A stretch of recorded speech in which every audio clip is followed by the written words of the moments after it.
All right. Once we confirm that our technology is up and ready, we are ready to go. We get the thumbs up. Well, it's good to see everybody here at the Natural Resources Agency headquarters in Sacramento. Those of you who are here in person, including a full complement of staff from the Ocean Protection Council. Also, a big welcome to those that are joining on Zoom or telephone, which is an option that members of the public always have to come into these meetings. I am pleased to be on the dais here today with my colleague Katie Landau, who represents Cal EPA Secretary Yana Garcia, and we expect other members as well in person. We are also, will be joined, or actually probably are being joined remotely by Council Member Megan Rocha, and as well as Christina Kunkel on behalf of State Controller Malia Cohen, as well as Catherine Moore on behalf of Senator Ben Allen. And Councilmember Alexis Jackson is unfortunately unable to join us today. In order to form a quorum, which means essentially an amount of council members where we can establish votes, we need to establish one of our remote members through sort of an official capacity. And so I have language in front of me that explains that the council received a notification from Christina Kunkel, again representing Controller Cohen, regarding the need to participate via teleconference due to the need for physical reasonable accommodation pursuant to Government Code Section 11123.2. I am making a motion for the council to take action to approve this exemption and allow Christina to count towards the majority of members present today in person. This action will establish quorum for today's meeting. Do I have a second for this motion? I will second. Okay. I'm going to pause for a moment and also recognize that we have one less member in person to start this meeting than we anticipated having. So I wonder if we need to establish Council Member Rocha in this capacity as well. Not for right now. Okay. Okay, great. You could circle back with us. And good to see you, Megan. We see you on the screen here. And so we will now take a vote to, again, establish Christina Kunkel in this capacity, joining remotely as a member that is contributing to the quorum here today. And Christina will abstain from this action. So if we can call the roll. Chair Crowfoot? Here. Well, here and voting yes. Okay. Yes. Katie Landau? Yes.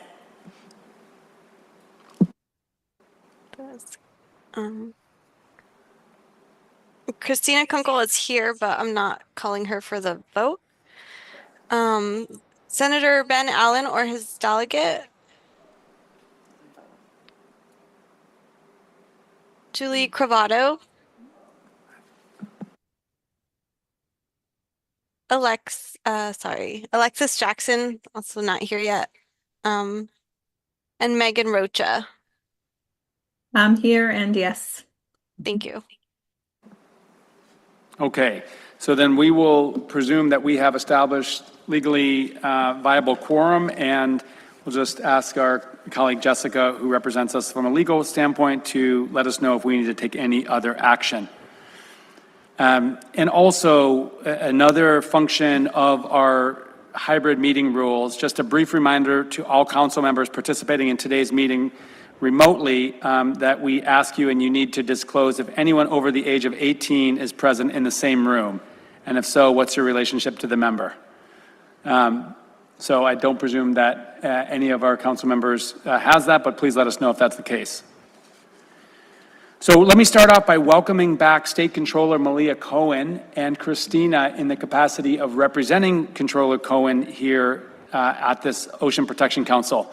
For those who know the work of the Ocean Protection Council, the controller sits in a rotating seat between the state controller and the lieutenant governor, which are two constitutionally independent, directly elected seats.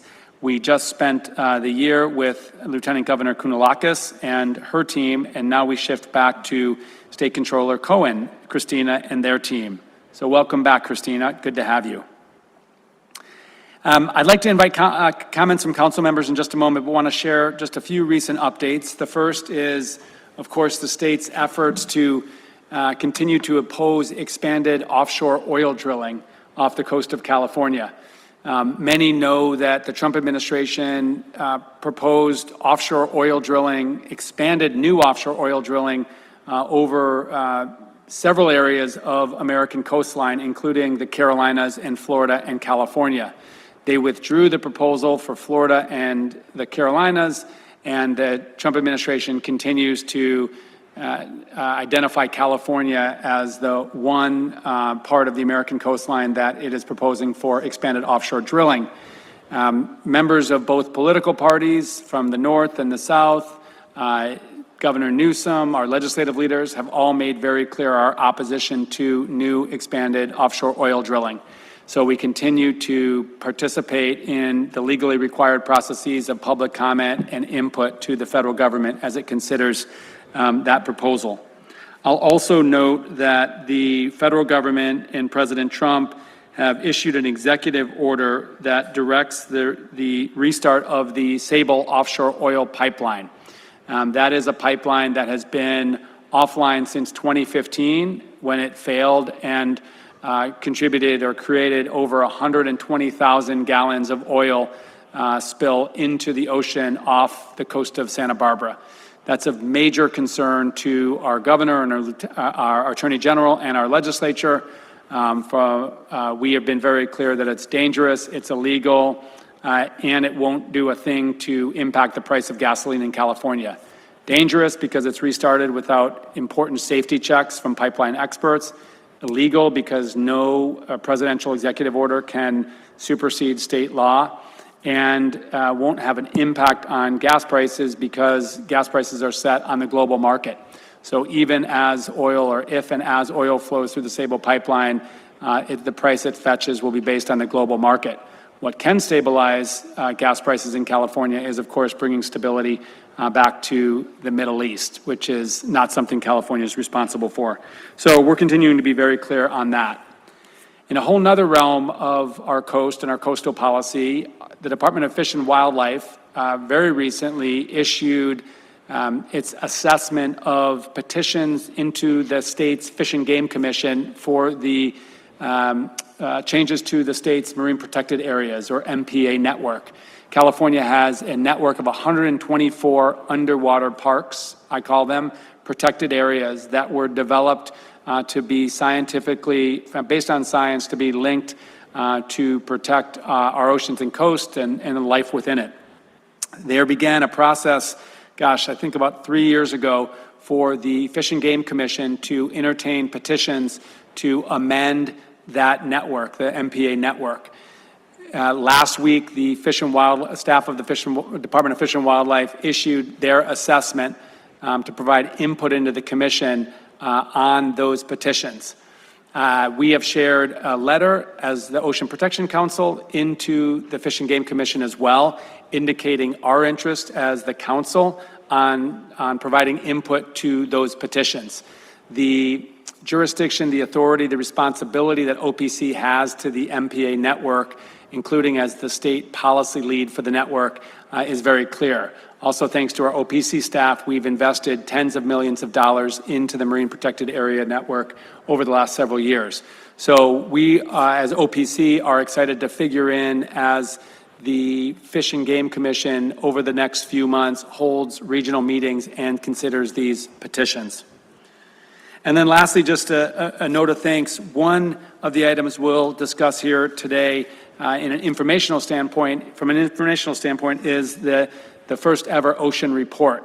It was over 5 years ago when our council members sat together and thought that we needed a report or a report card that would distill the tremendous complexity of the ocean, its challenges, threats, but also opportunities, into an easy to read, easy to digest summary. And so today we've reached quite a milestone in being able to share that publicly. Also today, we will consider the approval of the 8th round of funding for the Sea Level Rise Adaptation Grant Program, which is all about helping coastal communities plan and adapt to sea level rise, including the inaugural SB1 Tribal Cultural Resources Grant Program that will support California Native American tribes to prepare for and plan for sea level rise. We'll consider funding to advance our statewide goal and actually a law of conserving 30% of our coastal waters by 2030, and funding to inform management of that California's MPA network, the Marine Protected Area Network, including through monitoring and an interactive public mapping tool. We'll also hear 3 informational presentations on the Coast and Oceans Report, presentation on scientific guidance to inform coastal and ocean restoration in California, which is really important, and then a presentation on the Protecting Blue Whales and Blue Skies program. We'll take public comment, as we always do, on items 4 through 9, so each of those topic-specific items, with a comment on non-agenda items, issues, I should say, on item 10. So if you want to comment specifically on the topic of a specific agenda item, then you would comment during that item. We invite comment on all other topics, and we'd ask you to do that at the end of the meeting in item 10.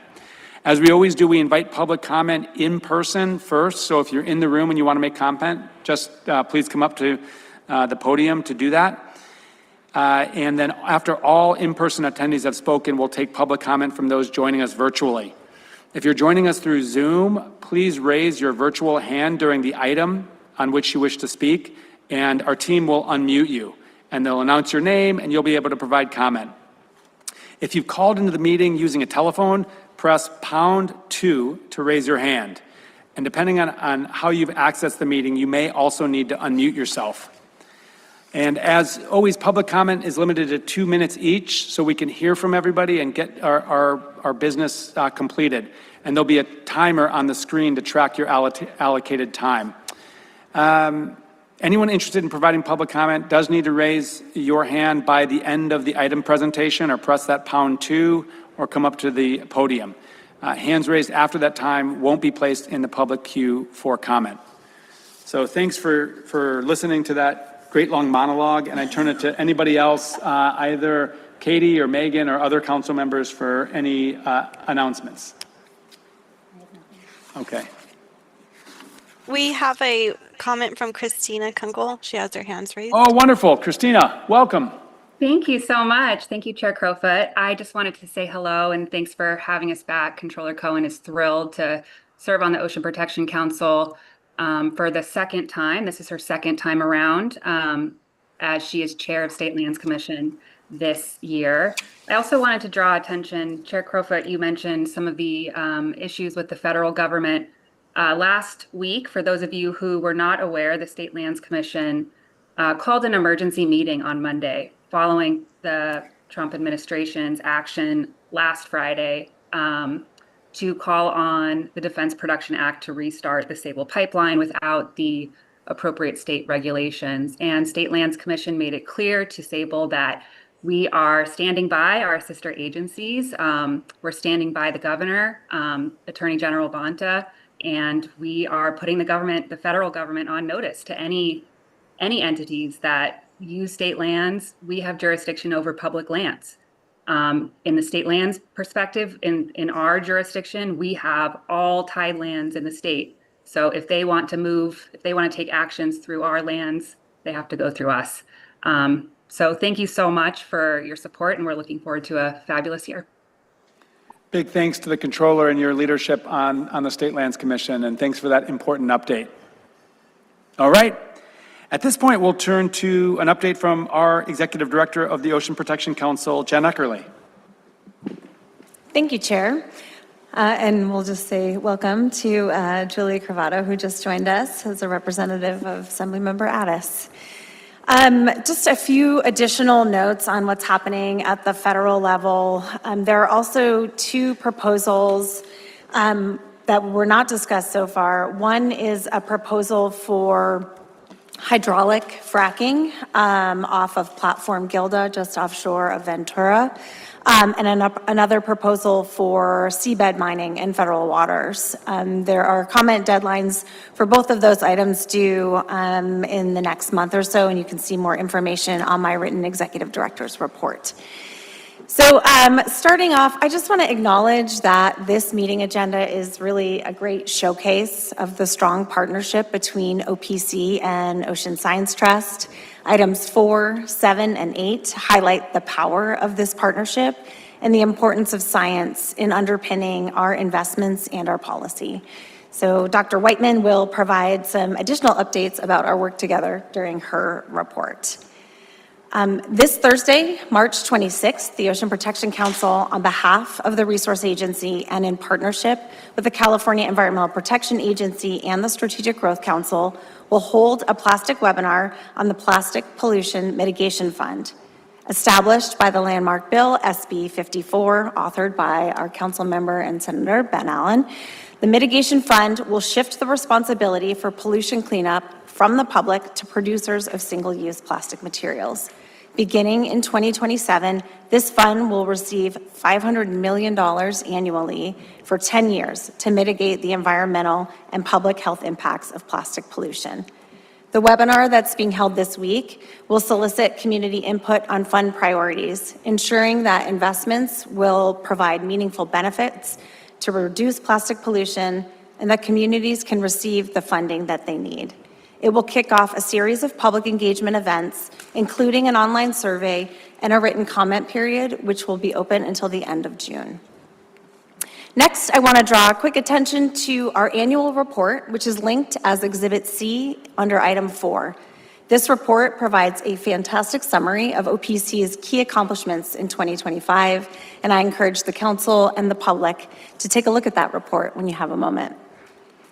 Turning now to a few exciting personnel highlights. First, I would like to congratulate Ella McDougall and Stacy Lewis for both being promoted to Senior Environmental Science Specialists. Ella will provide additional leadership in OPC's sea level rise and coastal resilience efforts within our climate change program, and Stacy will provide similar leadership for OPC's priorities to conserve biodiversity, including MPAs, monitoring, and 30 by 30 within our biodiversity program. Second, I'm happy to announce that we have hired Hallie Brown as a biodiversity program manager and coordinating tribal liaison. Hallie has been with us for over a year as a Sea Grant Fellow in our biodiversity program and has been fundamental to our accomplishments and our progress in our tribal affairs and marine protected areas and 30 by 30 work and so much more. Hallie is going to take a well-deserved few weeks off and start in her new role on April 27th. Third, at the beginning of this year, we welcomed two new 2026 Sea Grant Fellows, Nate Buchanan and Justin Funa. Nate, you can wave. Nate works in OPC's climate change program and supports our sea level rise and coastal adaptation efforts. Nate graduated from Haverford College and will earn his Master's of Environmental Policy Management from Middlebury Institute of International Studies in May of this year, where his research has focused on sea level rise adaptation and nature-based solutions. Justin works in OPC's biodiversity program, supporting our work on biodiversity, fisheries, and equitable coastal stewardship. Justin earned his master's in marine biodiversity and conservation from Scripps Institution of Oceanography at UC San Diego, focusing on community-based shark and ray conservation in the Philippines. Justin is a U.S. Air Force veteran and brings experience in marine field research, operations, and community engagement. And finally, just asking everyone to mark your calendars, April 28th is California Ocean Day. And this is a day where advocates from all over the state come to Sacramento to speak with legislators and other decision makers to highlight the importance of our coast and ocean and support policies to increase its conservation and protection. From 12 to 1 that day, Secretary Crowfoot will host a Secretary Speaker Series on California's Coast and Ocean Report, which we will hear more about in item 4. And there will be a reception at the Stanford Mansion at 5 p.m. that evening, and that reception is open to all. There will also be programming in this auditorium the day before on April 27th that will likely include a film screening and panel discussions. Ocean Day details are still coming together, and more information can be found at californiaoceanday.org. And with that, Chair, I conclude my Executive Director's report, and I'm happy to answer questions. Many thanks, Jen, and I'll share that for those joining us online, you can also find the unabridged report, which is a great monthly update on so many things in the Executive Director's Report, agenda item number 2. Let's move on to an update from our science advisor, Liz Whiteman. Dr. Whiteman, over to you, Executive Director of the Ocean Science Trust. Thank you, Chair Crowfoot. Piling on to Director Eckerle's remarks, I just want to extend my recognition and appreciation to the Ocean Science Trust and the Ocean Protection Council staff who collaborated and partnered together to bring some pretty amazing science to today's agenda. So thank you all. I also wanted to publicly acknowledge and thank the more than 150 scientific experts, and that's really not an exaggeration, who have contributed their time, expertise, and perspectives over the past year plus to these significant efforts. So thank you. And on that note, I am also so thrilled to announce the new vision and the initial new members of the Ocean Protection Council's Science Advisory Team. To provide a little bit of context, the California Ocean Protection Act, COPA, calls on the Council to establish a science advisory team of distinguished experts to assist the Council in meeting the purposes of the Act. Put more simply, reaffirming the value that California places on science-informed decisions. But to meet our coastline's increasingly complex and interdisciplinary challenges, we've collaborated to revision and redesign the Science Advisory Team. We've moved from a model of individually held expertise. It's easy to see how the SAT was becoming ever larger in the drive to encompass all the relevant disciplines to bring to ocean policy here, to instead a nimble strategic network of institutional science leaders who in turn will support active connection to their broader network across disciplines, sectors, and communities. In this new model, we will support connecting OPC to trusted experts. We'll share signals from across the state's research institutions and traditional knowledge holders, and surface onto your radar at the Council emerging opportunities and risks as seen by California's science community. The new OPC SAT itself is not a standing body as it was previously, with a series of formal meetings. The Coast and Ocean can't wait for that.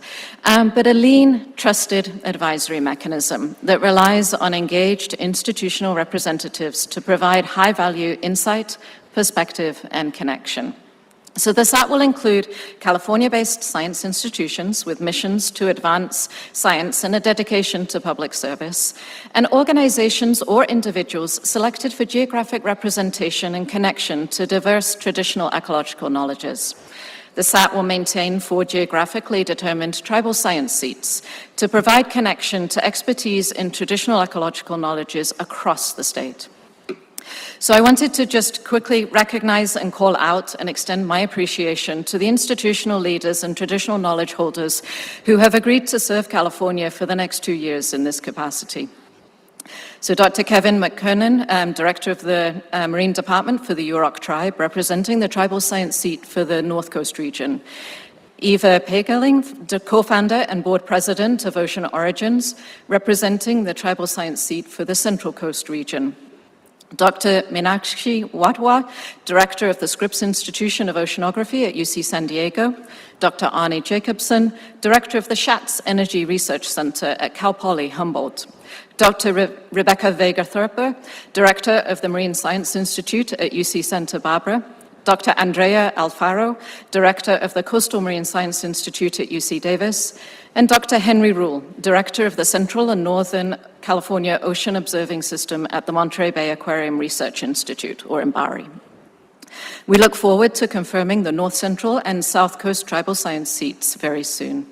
I know several of these leaders are listening in to today's meeting, so thank you very much, and we look forward to working with you.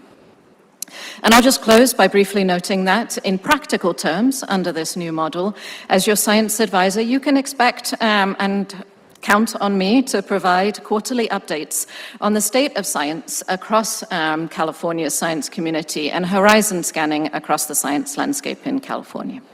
And with that, thank you.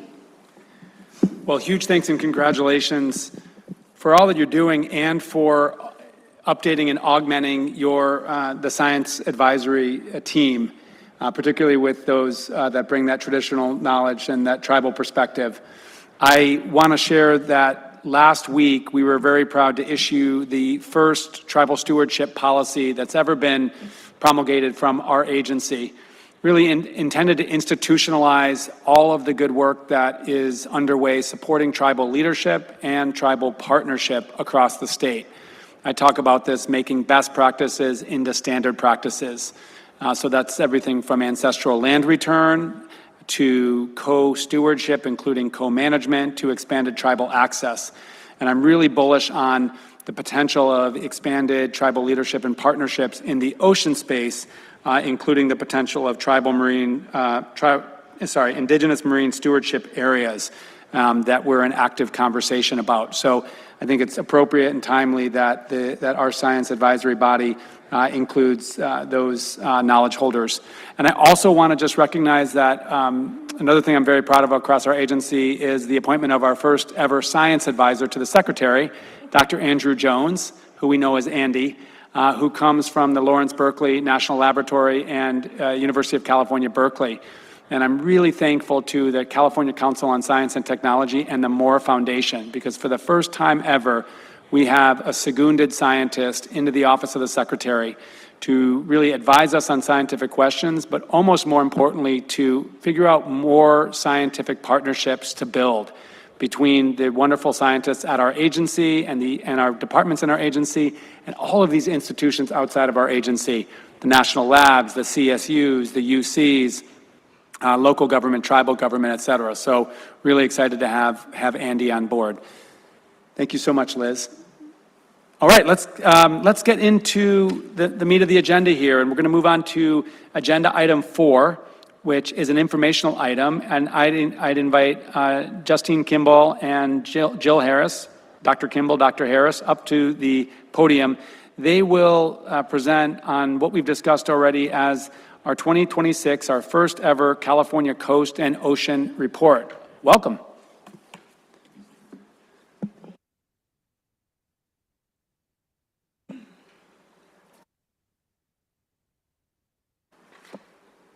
Does it go green? Hello? Okay. Thank you for that introduction, Chair Crowfoot, and good afternoon, council members. Next slide. This item will cover 3 documents.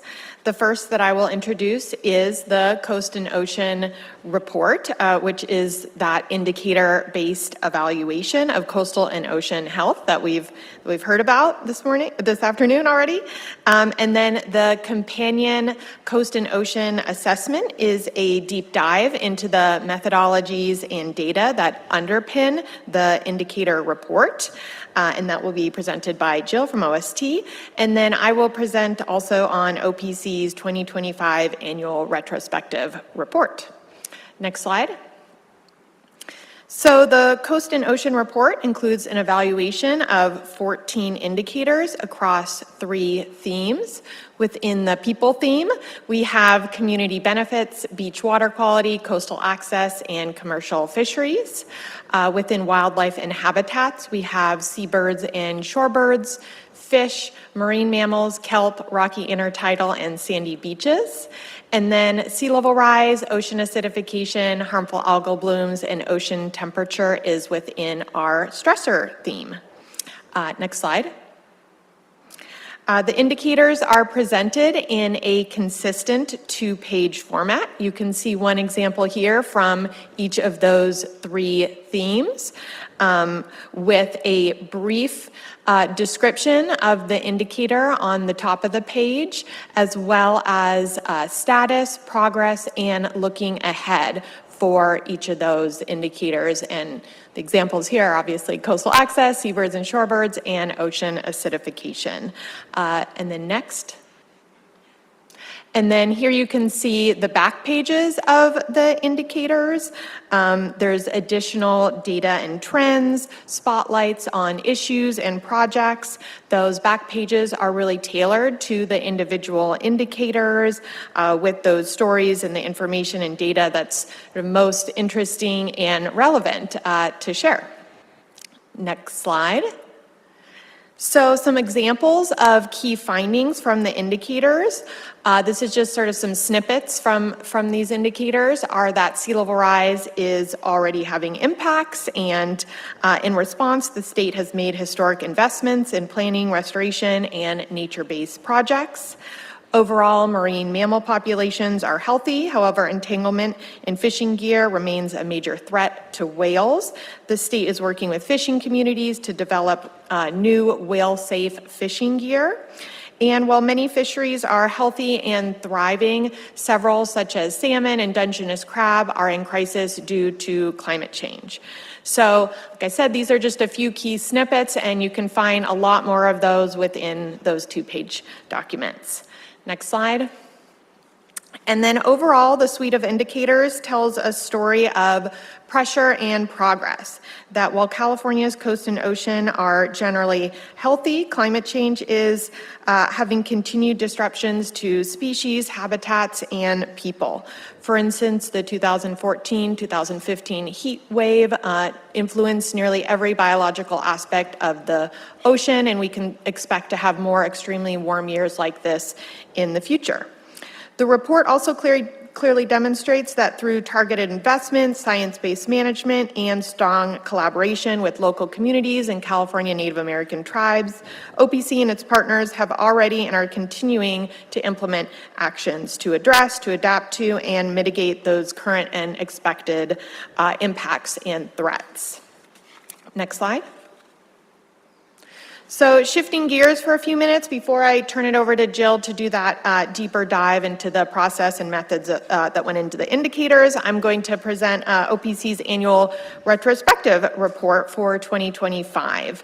OPC started releasing these annual reports in 2021. That includes the efforts that were completed or had significant findings, ongoing efforts and progress as appropriate, and then highlighting our partnership with the California Ocean Science Trust and our summer internship program. Next slide. So briefly, some highlights from Goal 1 and Goal 2 include our ongoing Senate Bill 1 Sea Level Rise Grant Program implementation, including the launch of our exciting Tribal Cultural Resources Solicitation Track, which you'll hear more about today. Earlier in 2025, we adopted a resolution on ocean acidification hypoxia. And then within Goal 2, we had our second round of environmental justice and tribal small grants in partnership with the California Coastal Commission, and our first ever equity plan assessment. Next slide. And then for Goal 3, we had the exciting accomplishment of California's MPA network finally being recognized on the IUC Green List. Also, the release of a roadmap to 30 by 30 in coastal waters, and continued efforts and progress related to kelp restoration and research. In Goal 4, we developed a draft blueprint for building a West Coast Science Collaborative for offshore wind, and made additional progress on an environmental monitoring framework, both which you'll get to see more of in June. And next slide. So with that, I'll turn it over to Jill to take us back to indicators and provide additional details on the process and partners that went into their development. Thanks, Justine. Hello, council members. I'm really happy to be here today to tell you how we leveraged a broad network of scientific expertise to deliver the 2026 Coast and Ocean Assessment. Next slide, please. First, I'll briefly reintroduce the California Ocean Science Trust. We play two key roles for California's coast and ocean. OST mobilizes capacity and resources for ocean science, and OST serves as the state's trusted science advisors. So it is in our capacity as the science advisor to the state that I am pleased to deliver to you today. Next slide. California's 2026 Coast and Ocean Assessment. This report is a holistic, data-driven synthesis of physical, biological, and social dimensions of the coast and ocean.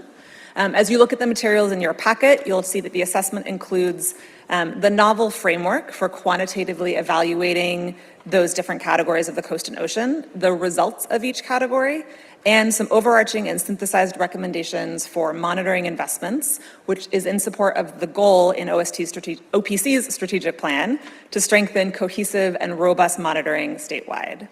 Our motivations for developing this assessment were to allow the public and policymakers to monitor and track changes in the coast and ocean, to identify priority areas to take action, and to close data gaps. We want to note that this is really a state-level assessment, so it doesn't include local or species-specific scores, but we do include some recommendations for where downscaled and more focused assessments could provide additional information. Next slide, please.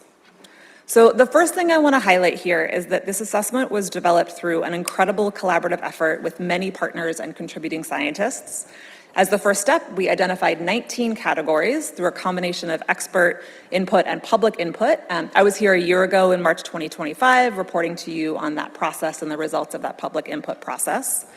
And then OST assembled separate working groups for each of those 19 categories, totaling over 120 individual contributing scientists from more than 60 institutions and monitoring programs statewide. And there's a little scattering of logos on this slide of some of our key partners in this project. What this means is that our findings in this assessment are really based on collective scientific agreement, the best available and forward-looking science, and widespread buy-in from experts across the state.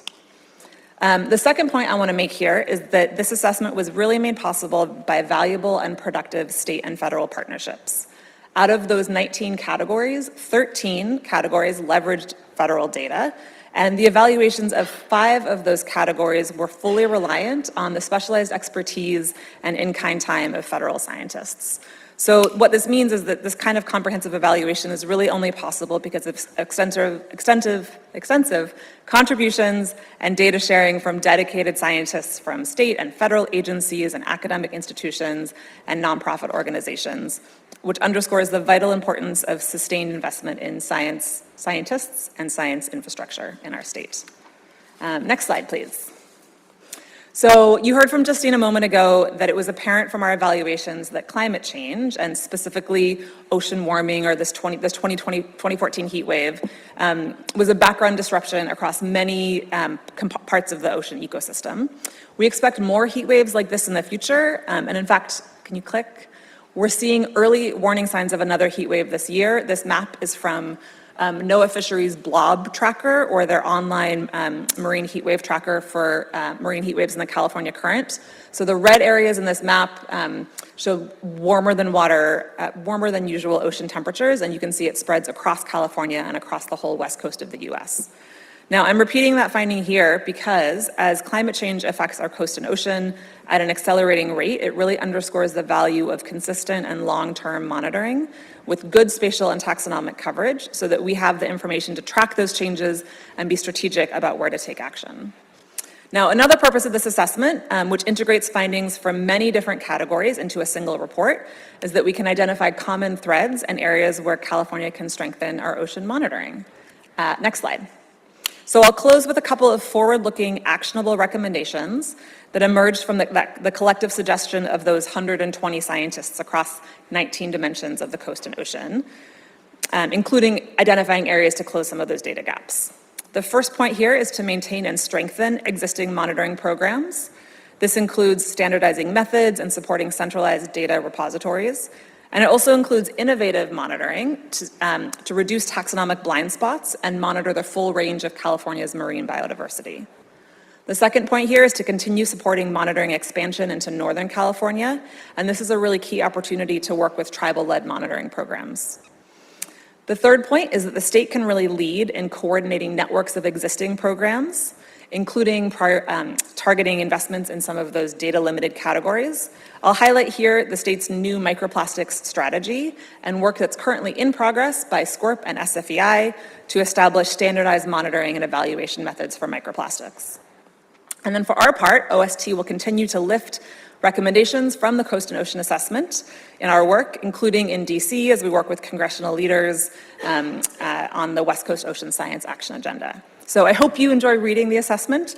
Thank you for having me here today. We can go to the next slide and I can answer any questions.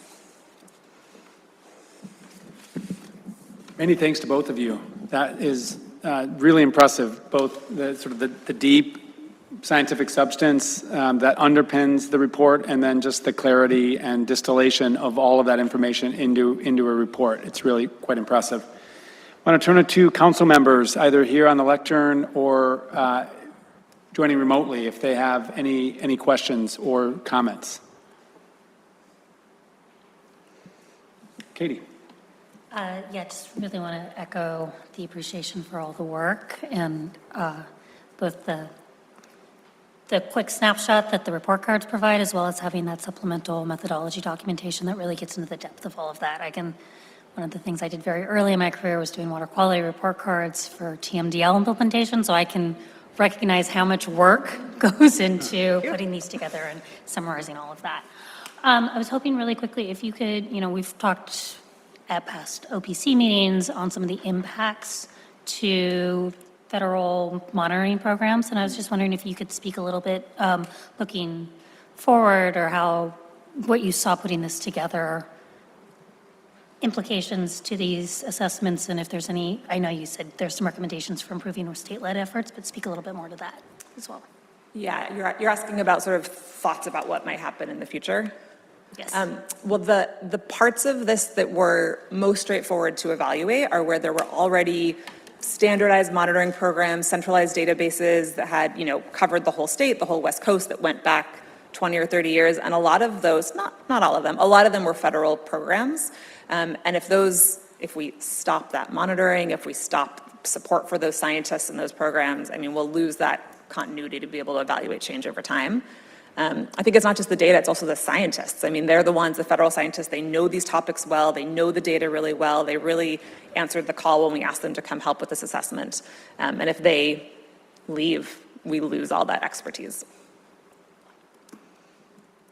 Yeah, and I would just add to that two things. One is we're watching these huge longitudinal data sets, meaning like data that's been collected over a long period of time, like you say, being under threat because of the lack of the sort of the cancellation of federal funding.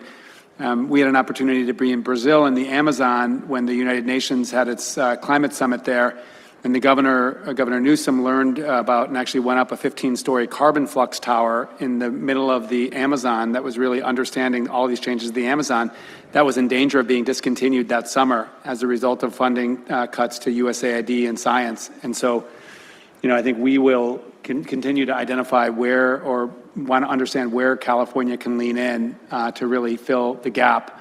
I'll also mention, it bears repeating, we've talked about it before, that federal cancellation of funding is also impacting real-time monitoring of certain coastal threats that we have to California communities, including this offshore buoy network that I think Scripps was maintaining to be an early warning system for coastal storm surge. So communities are impacted by the loss of the federal funding that has interrupted that monitoring. And then even for all the monitoring of atmospheric rivers and where they're creating floods on land. So real major impacts on the safety of California's coast as a result of this loss of federal funding. Yeah. I see Councilmember Rocha's hand is up. Yes, thank you. I just want to echo some of the comments that were already made in terms of just appreciation to, the over 120 scientists that came together and for all of the work of OPC and OST to put this together. Obviously, it's very complex, but I really, again, just appreciate having the more in-depth sort of analysis for folks that want to dive into that, and then the summary 2 pages that are better for non-scientists and policy folks. So really appreciate you guys, following up with the call and request to do that and the amount of work that it took. And then I just, I know it's sort of a quick topic, but I also just want to recognize the amount of work that went in 2025 and what's expressed in the annual report. There's some pretty monumental sort of steps that were taken. And so it's nice to see all that clearly distilled in a report that you have done as well. So again, just thank you for all the hard work for everybody that was involved in this. Yeah, huge thanks for underscoring that, and a big thanks to our OPC staff in the room for really achieving all of those remarkable progress. It's truly world leading. And I want to share that today, tomorrow, our Natural Resources Agency will issue a press release on this Coast and Ocean report. We're really looking to elevate the role of the report on educating our policymakers. So we've also talked about the potential of a legislative briefing for the Coast and Oceans report with our state legislature. And it would be great to have OST's involvement, given you all, established the underpinnings of that report. Yeah, absolutely. Big thanks. All right, we are going to move on to our next agenda item, which is an action item. Well, quickly, before moving on, we need to provide an opportunity for public. Oh, I'm so sorry. My fault. Thank you, Jessica. I appreciate that. Absolutely. So on agenda item 4, we want to provide an opportunity for public comment. And Jessica, I'll make sure to do that after the presentations as we move forward. Thank you. Welcome. Hi, everybody. Carla Garibay Garcia with Monterey Bay Aquarium. Just want to thank everyone for their work on the report card, and just wanted to flag that we recognize the importance of one of the issues that was not included, marine debris and microplastics, and totally understand that that's due to a lack of standardized data. We are starting to do some monitoring off in our own backyard in Monterey Bay, and are really looking forward to the standardized methods and that are being developed so that we can guide our efforts and hopefully contribute to lack of data so that in the future it can be included. So yeah, thanks so much. Thanks for that comment, and I'll just share, Californians and I would say Americans, really understand and are concerned about plastic pollution into the ocean. So, I'll be excited that as we can share more data about plastic pollution's impact on our coasts and oceans, and importantly, where the threats are most acute and what people can do about it. So, evolving our collection of data and being able to share it and distill it is really important. Do we have comments from anyone joining online or over the telephone? There are no public commenters in the queue. Okay. So we will close agenda item 4 and move on to agenda item 5. This is an action item that addresses our goal 1 of our strategic plan, which is specifically to build the resilience or our ability to adapt and weather to climate change on our coasts and oceans. And this is really a 2-part item. And the first item, we're gonna take them in order. The first item is our consideration and potential approval for the disbursement of funding for Senate Bill 1's Sea Level Rise Adaptation Grant Program, Track 1 Planning Projects. And we welcome Megan Williams, who's our Coastal Resilience Program Manager, to the podium. Thank you, Chair Crowfoot. Can you hear me okay? Okay. Good afternoon, council members. I'm Megan Williams, Coastal Resilience Program Manager at OPC, and today I am presenting item 5A, which is our 8th round of Track 1 awards under the SB1 Sea Level Rise Adaptation Grant Program. Next slide, please. As a quick recap, the SB1 grant program provides funding for coastal communities to develop sea level rise adaptation plans and projects, building resilience along the entire California coast and San Francisco Bay. We do this through 2 tracks. Track 1 supports pre-planning, data collection, and planning efforts, and Track 2 supports implementation projects.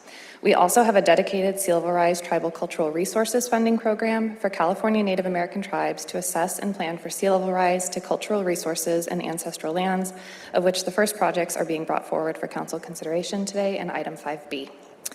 Since launch through the first 7 rounds, OPC has approved 34 projects totaling $34.2 million in SB1 investments, creating a strong foundation for sea level rise planning across the outer coast and San Francisco Bay. Next slide, please. For this 8th round, we received 6 Track 1 proposals requesting a total of $2.69 million. All proposals were reviewed by OPC staff in coordination with either the California Coastal Commission or BCDC staff, depending on the project's location. This review ensures projects meet the Sea Level Rise adaptation criteria, SB1 solicitation requirements, and work towards advancing SB 272 planning requirements, which SB 272 requires all coastal local governments to adopt sea level rise plans by 2034. 2 proposals did not meet the criteria, leaving 4 projects recommended for your approval today. Next slide, please.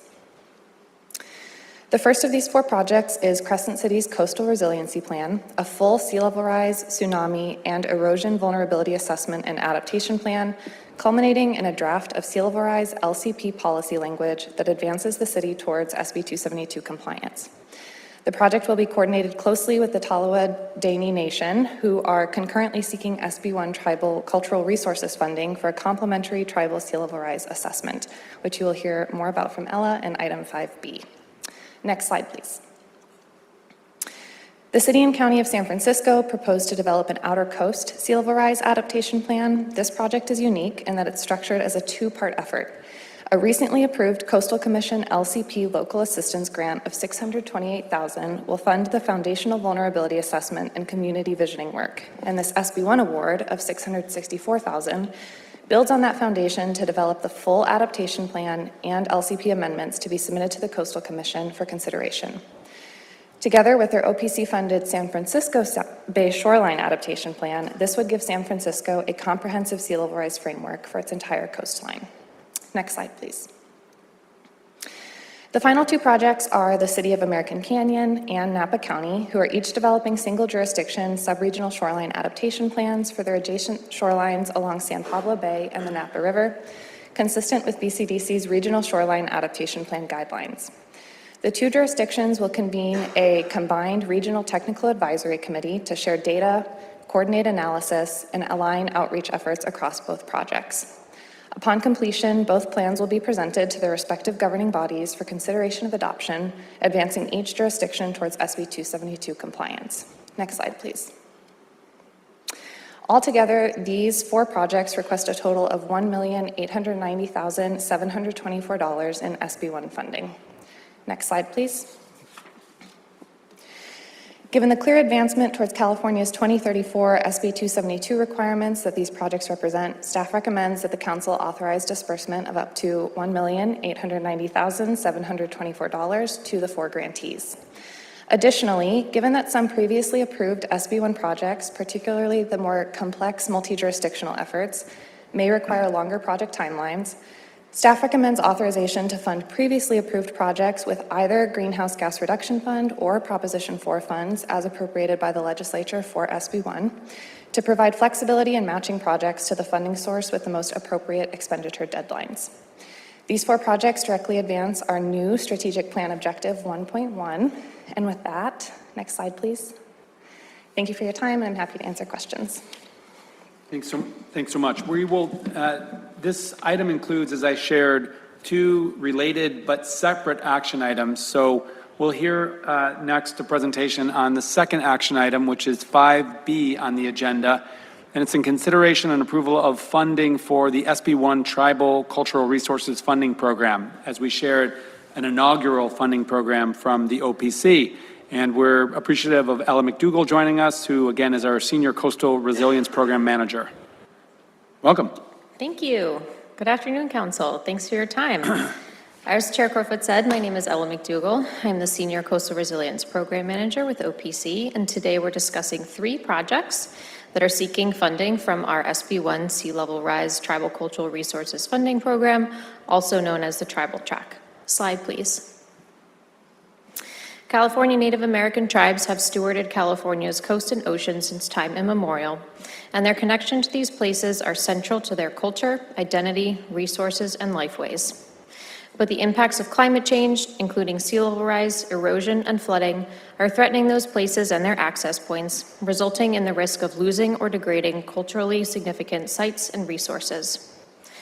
This program was created within the Senate Bill 1 umbrella to begin addressing those gaps and to make state funding more accessible, flexible, and responsive to the unique needs of tribal communities. As a reminder, the SB1 program has 3 tracks: Track 1 for planning, Track 2 for implementation projects, and this Tribal Track for tribal projects. In June of 2025, this council approved $5 million to provide funding for this program. Slide, please. Two types of projects are prioritized within this program. The first is pre-planning, which can include visioning and priority setting for the tribe, vulnerability assessments, background information gathering or assessing, and coordinating with partners. The second project type is planning, which includes identifying adaptation priorities or strategies, creating tools for coordinating or consulting, resource development, and other types of planning that benefit the tribe. Ultimately, the intent of the program is to support tribes in consultation on land use planning with nearby jurisdictions. Slide, please. Within this first round, we received 5 applications, totaling a request for around $2.8 million. 4 projects were found eligible for funding, and 3 of them are being considered today. Tribal consultation was carried out for all eligible projects. We tailored our approach for this program to make sure that consultation was effective and appropriate. We used a 2-step system. The first was through informal tribal outreach to tribes within the geographic scope and vicinity of the specific proposal. And the second was formal statewide consultation on all projects. During consultations, tribes shared concerns, asked questions, and received clarification on projects. Consultation is still ongoing for one of the projects, and it will be considered at our June meeting. And looking forward, if we approve these projects today, around $2.9 million will remain. Slide, please. To share a bit more about each project, the first one we're considering is called Protecting the Peyto Coast, Northern Chumash Leadership and Climate Resilience, proposed by SCI-ARC in participation with the Yak-Tichu-Tichu Yak-Talhini Northern Chumash tribe. This project will evaluate coastal resilience and sea level rise impacts to cultural resources using LiDAR, photogrammetry, and traditional ecological knowledge. It also includes community visioning and capacity building through trainings on monitoring and documentation. The project location is the shoreline of the San Luis Obispo County between Point San Luis and Point Bouchon on PG&E lands, also known as Diablo Canyon, and PG&E is a confirmed partner. Slide, please. The next project is from the Kashaya Band of Pomo Indians of the Stewart's Point Rancheria, who are proposing a project called Protecting Kashaya Cultural Resources from the Impacts of Sea Level Rise. This is a pre-planning and planning project to evaluate sea level rise and coastal hazards to tribal cultural sites using GIS, LiDAR, and field surveys. It also integrates traditional knowledge with non-Indigenous science and develops adaptation strategies. The project covers approximately 40 miles of the Sonoma coastline from Gualala Point to Salmon Creek. Slide, please. And lastly, we have the Taloa Dene Coastal Resilience Vulnerability Assessment and Adaptation Plan for the Taloa Dene Nation. This project is another pre-planning and planning project to evaluate and plan for sea level rise and coastal hazards that may impact tribal and cultural resources. This also includes habitats, water systems, and infrastructure, and the tribe has identified the need to study all core sectors in a traditional land use planning setting, as they are all intertwined with the tribe's way of life and resources. As such, Taloa is and will continue to partner closely with the City of Crescent City, who are also embarking on their Track 1 land use planning effort, which was just touched on by Megan. The scope of this project covers coastal Del Norte County from the border with Oregon to Wilson Creek. Slide, please. And here is the summary of the recommended projects to various grantees to assess vulnerability and adapt to sea level rise, totaling over slightly over $2 million. Slide, please. And as such, we recommend you approve and authorize the distribution of up to $2,079,859 to various grantees under the Senate Bill 1 Sea Level Rise Tribal Cultural Resources Funding Program, which aligns with OPC's 2026 to 2030 strategic plan objectives for addressing the impacts of sea level rise and strengthening partnerships with tribes. It also aligns with OPC's equity plan and tribal engagement plan. Slide, please. Thank you, and open to questions. Many thanks, Ella. Let's move to public comment. For anyone here at the Natural Resources Agency headquarters, if you'd like to make public comment, please come to the front podium. Seeing none, let's turn to our colleagues to understand if there's any public comment provided by those joining by Zoom or telephone. There are no commenters in the queue. Okay. We are going to invite any discussion from council members, and then we'll be separating these two, 5A and 5B, into two separate votes. And should any council members need to recuse themselves from any vote, you can just let us know. Is there any discussion on either 5A or 5B and these funding recommendations? Yeah, Councilmember Rocha. Yes, thank you. I was just wondering if Megan could give a little more detail in sort of the second part of her request. And it sounded like some projects needed more time, so a different funding would be used to sort of supplement those. Could you just kind of describe that a little more, please? And does that sort of change, I guess, the amount that will be allowed for SB1 funding moving forward? Yes, thank you for that question. There are two off the top of my head that I can think of that we have approved in our September council meeting. These are very large multi-jurisdictional projects in the Bay Area. So Santa Clara County was 7 cities, and One Shoreline is leading a 5-city multi-jurisdictional plan in San Mateo County. Both of those, recognizing there's a lot of players in there, it is probably going to go beyond the 2 to 2.5 years that was initially allocated, and they're looking to do more like 3 and 3.5 years. With the original source of funding, since for the past 7 rounds of SB1 so far, we have used our GGRF funds.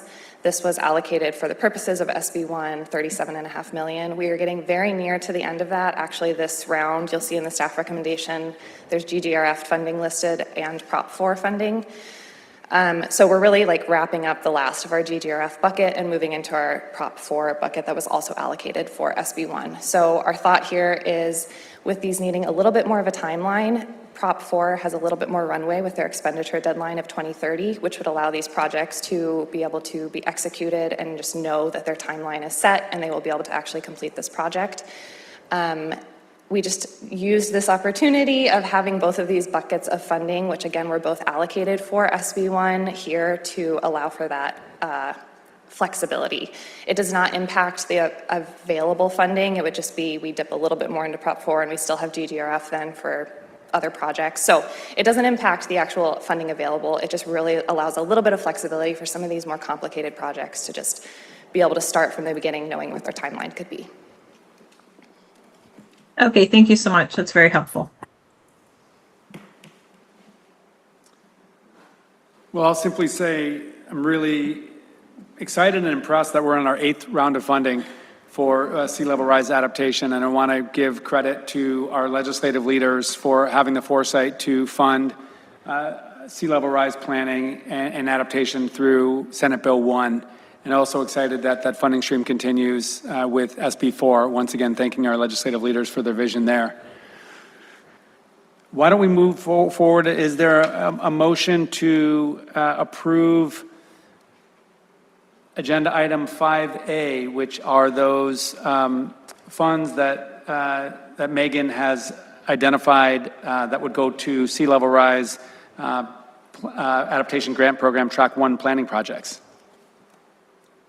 I'll make a motion to adopt the proposed findings for all projects as recommended by staff and approve the disbursements under 5A.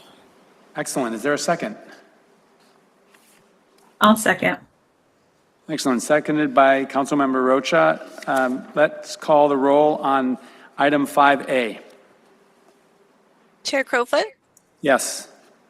Katie Landau, Yes. Christina Kunkel, Yes. and Megan Rocha. Yes. The motion passes. Oh, and I'll note that we have one more member here, and we have Julianne Cravoto on behalf of Assemblymember Don Addis. Julie Cravato. Aye. Oh, she doesn't vote. Okay. I'm making a big mess of this here today. Okay. Sorry about that. Thank you for that. And just a reminder to myself that our legislative members here are very much part of the council, but that are non-voting members. So thank you for that reminder. Okay, the vote passes on item 5A. On item 5B, is there a motion to move that item? I will make a motion to adopt the proposed findings for all projects as recommended by staff and approve the disbursements under 5B. Okay, is there a second? I'll second. Okay, that's Christina second, Councilmember Kunkel seconding. Are there any recusals? Yeah, I'm going to recuse myself on this one. Thanks. Okay, thanks, Councilmember Rocha. Let's call the roll. Chair Crowfoot, Yes. Katie Landau, Yes. Christina Kunkel. Yes. Excellent. The motion carries and both proposed funding packages are approved. Thank you very much. Okay, we will move on now to agenda item 6, which advances another goal of our strategic plan, and that's specifically to safeguard coastal and marine biodiversity. And this action item asks us to consider and potentially approve the disbursement of funds to advance 30 by 30 in coastal waters. And joining us to present, we have Mike Escrow, Senior Biodiversity Program Manager, and Stacy Lewis, Dr. Lewis, Senior Biodiversity Program Manager. Okay, over to you. All right, thank you so much, Secretary Crowfoot, council members. Mike Escrow, I lead our biodiversity and tribal affairs work at OPC.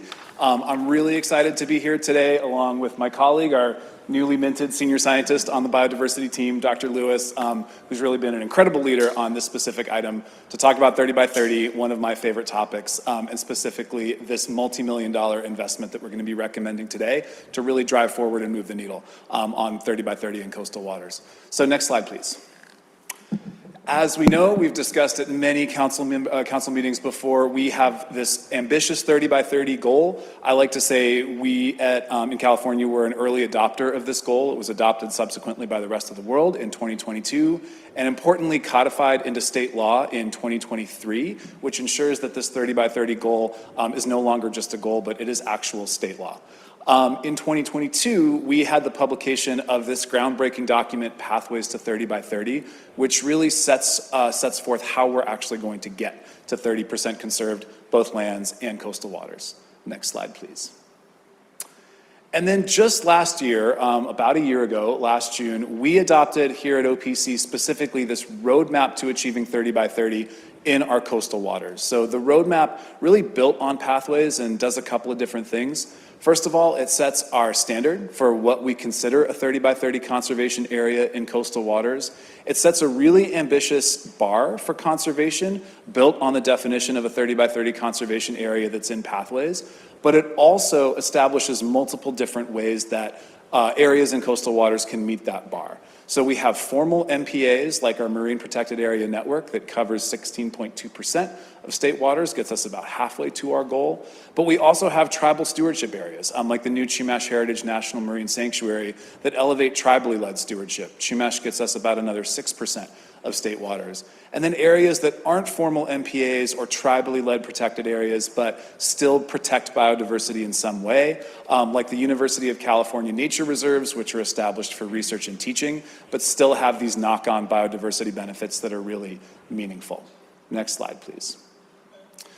So altogether, we're about 22% coastal waters conserved, but we're so 2/3 of the way to our goal, but we're not there yet. And so getting another 275,000 acres of coastal waters by 2030 is going to require some different things. And this is all detailed in our roadmap, but it's going to require science to really help us understand what are the priority areas to prioritize for conservation. It's going to require active work to restore and steward those 30 by 30 conservation areas, because it's not about just setting these areas aside on a map and saying they're conserved. It's about really working to steward them to make sure they continue to provide those biodiversity, climate resilience, and access benefits. And then it's also going to require support for tribally led stewardship, reconnecting tribes to their stewardship practices, to their ancestral ways of life, which we know benefits not only tribes, but ecosystems as a whole. So Stacy's going to talk a little bit about how this investment is going to move forward on all three of those priorities, and I'll turn it over to her. Thank you.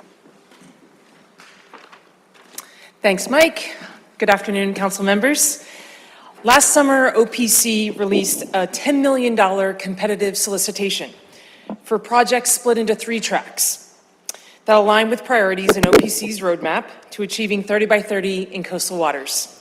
So track 1 is action-oriented science, track 2 is environmental restoration and stewardship, and track 3 is tribally led stewardship. Proposals were reviewed for scientific and technical merit by expert panels convened by California Sea Grant. And those evaluations were reviewed by OPC and agency partners to select projects that will strengthen and advance biodiversity and advance the state's 30 by 30 initiative. The projects we're recommending today are just for tracks 1 and 2. OPC is planning to invite tribal consultation on projects for track 3, and staff anticipates bringing those projects for approval to the June council meeting. Specific pathway key actions and Appendix E priorities that each project will address is listed in our staff recommendation. I'll now walk through each of the projects. Next slide. First, track 1 projects. To effectively conserve 30% of coastal waters, the state requires an improved understanding of how threats are currently impacting biodiversity and how their intensity and distribution is going to change through time. Projects recommended for funding will focus on identifying areas to prioritize for strength and conservation. In total, 72 proposals were received for a total of $41.6 million requested.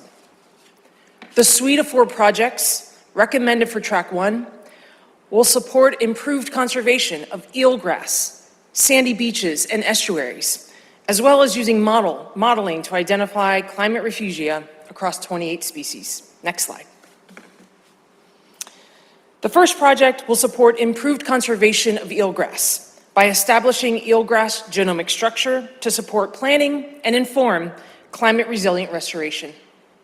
Through genetic analysis and transplanting experiments, the Nature Conservancy will identify genetic predictors of thermal tolerance as well as potential climate refugia for eelgrass.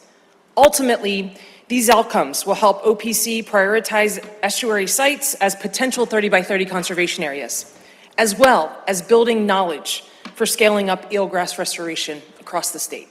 Next slide. The second project will use cutting-edge modeling techniques to identify potential climate refugia for 28 economically and ecologically important species across the state. Researchers at the University of California, Santa Cruz will also develop a decision support tool that integrates refugia maps with human use data to support conservation decisions that minimize potential negative impacts on coastal communities. Next slide. The third project will combine multiple data sets and tools, including 30 years of photo-based shoreline records and beach watch survey data to predict how California's sandy beaches will be impacted by sea level rise and other climate-driven threats. Greater Farallones Association will provide OPC with critical information to guide the conservation of restoration of California's sandy beaches, 75% of which could be lost by 2100 without direct action. Next slide. The fourth project will explore opportunities to improve the conservation of California's barbelt estuaries. These estuaries intermittently close at their mouths, creating lagoons that are protected from wave action. These ecosystems are both ecologically and culturally important, yet are currently underrepresented in 30 by 30 conservation areas. The University of California, Davis will identify these types of estuaries and ultimately resulting in a prioritized list of estuary sites for conservation. Next slide. Now moving on to track 2 projects. Restoring habitats and important species is essential to enable ecosystems to thrive through climate change, and projects recommended for funding are restoration efforts that will directly benefit coastal and marine ecosystems associated with current or potential 30 by 30 conservation areas. In total, 36 full proposals were received, requesting nearly $23 million. The suite of 5 projects recommended today for funding will support the restoration of kelp forests, coastal dunes, the Malibu coastline, eelgrass, and white abalone. Next slide. The fifth project will restore degraded kelp forests at 2 sites in the Channel Islands National Marine Sanctuary, San Miguel and Santa Cruz. These islands have experienced significant kelp loss in recent years, yet have not previously been targeted for restoration. In collaboration with local fishermen, the Bay Foundation will cull purple sea urchins at both islands, promoting kelp recovery in areas identified as having high likelihood of restoration success. Key community partners include the Commercial Fishermen of Santa Barbara City College, and the Santa Ynez Band of Chumash Indians. Next slide. The sixth project will restore coastal dunes at the Humboldt Coastal Nature Center. By removing non-native invasive plants, Friends of the Dune will support the recovery of dune ecosystems, which include over 40 species of pollinators. This project will also include proactive outreach and education to residents and visitors about the importance of dune restoration. Next slide. The seventh project will support recovery planning for the Malibu coastline, which was devastated by the 2025 Palisades fire. Following the fire, runoff from burned landscapes introduced nutrients, sediment, toxic metals, and plastics in the coastal water, including 2 MPAs, Point Dume State Marine Reserve and State Marine Conservation Area. Researchers at Occidental College will assess the impacts and extent of fire impacts inside and outside the 2 MPAs and develop a restoration plan for impacted species. Next slide. The eighth project will restore 3 degraded eelgrass meadows off Santa Cruz Island within the Channel Islands National Marine Sanctuary. These meadows in this unique habitat are co-located with piers and vessel moorings, and over the last decade have been damaged by anchoring and mooring lines. The National Marine Sanctuary Foundation will work with local partners to replace or retrofit these outdated moorings with new low-impact designs, and will transplant eelgrass shoots into damaged areas following installation. Next slide. The ninth and final project will support the reintroduction of the critically endangered white abalone to the kelp forests within the Channel Islands National Marine Sanctuary and near MPAs off Catalina Island, Los Angeles, and San Diego.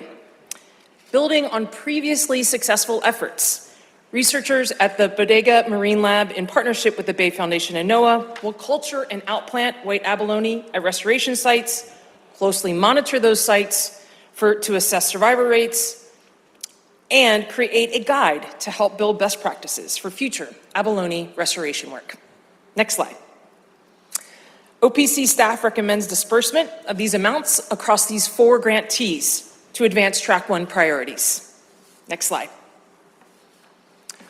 OPC staff recommends disbursement of these amounts across the 5 grantees to advance Track 2 for 30 by 30, and all 9 of these projects across both tracks total $6,448,000. Next slide. Thank you for your time and attention. I'll take your questions. Thank you so much, Stacy and Mike. Let's move to public comment. If anyone in the room would like to make public comment, we invite you to the podium, and then we'll hear from our online and telephone commenters. Welcome. Hello there.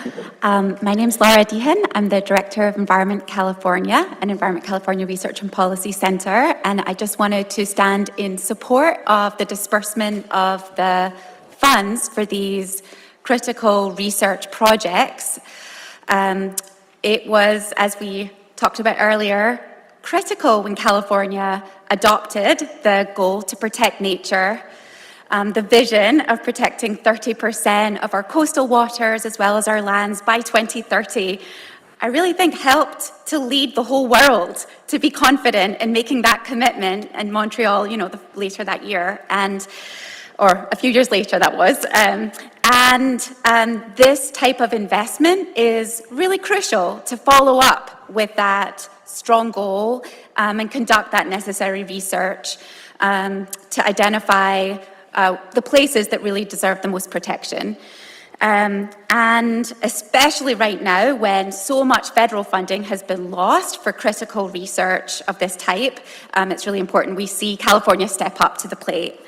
And I also wanted to generally state that one of the things is we've been advocating for protecting more of our ocean. It's become pretty clear that it would be really helpful also to have a broader sort of gap analysis of, what are the key habitats that we are adequately protecting through our Marine Protected Area Network and through our 30 by 30 work, and what habitats are not adequately being protected. And I think we're going to support the Sea Sketch investments too, which might be helpful for that, but it would be really terrific to see that in a future disbursement. Thank you. Thank you so much. And I definitely agree with that, the points around utilizing science and our scientific partners to understand, where within our coastal waters are areas to protect and expand protections of in order to ultimately meet the goal of 30 by 30, among other things, to protect the biodiversity. So appreciate that comment, Laura. Let's move to online comment. We have 3 commenters in the queue. First one is Phoebe Racine, followed by Keith Rutzart. Phoebe, you have the floor.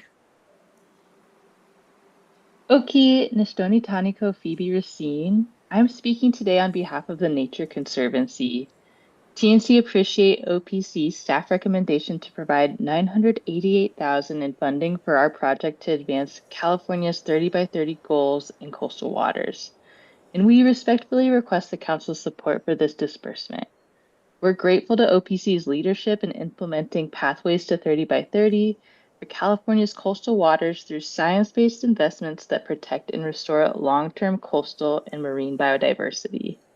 As Dr. Lewis mentioned, this project would apply ecological genomics to inform the protection and restoration of eelgrass, which is a foundational coastal habitat critical to fisheries, blue carbon storage, and estuarine resilience.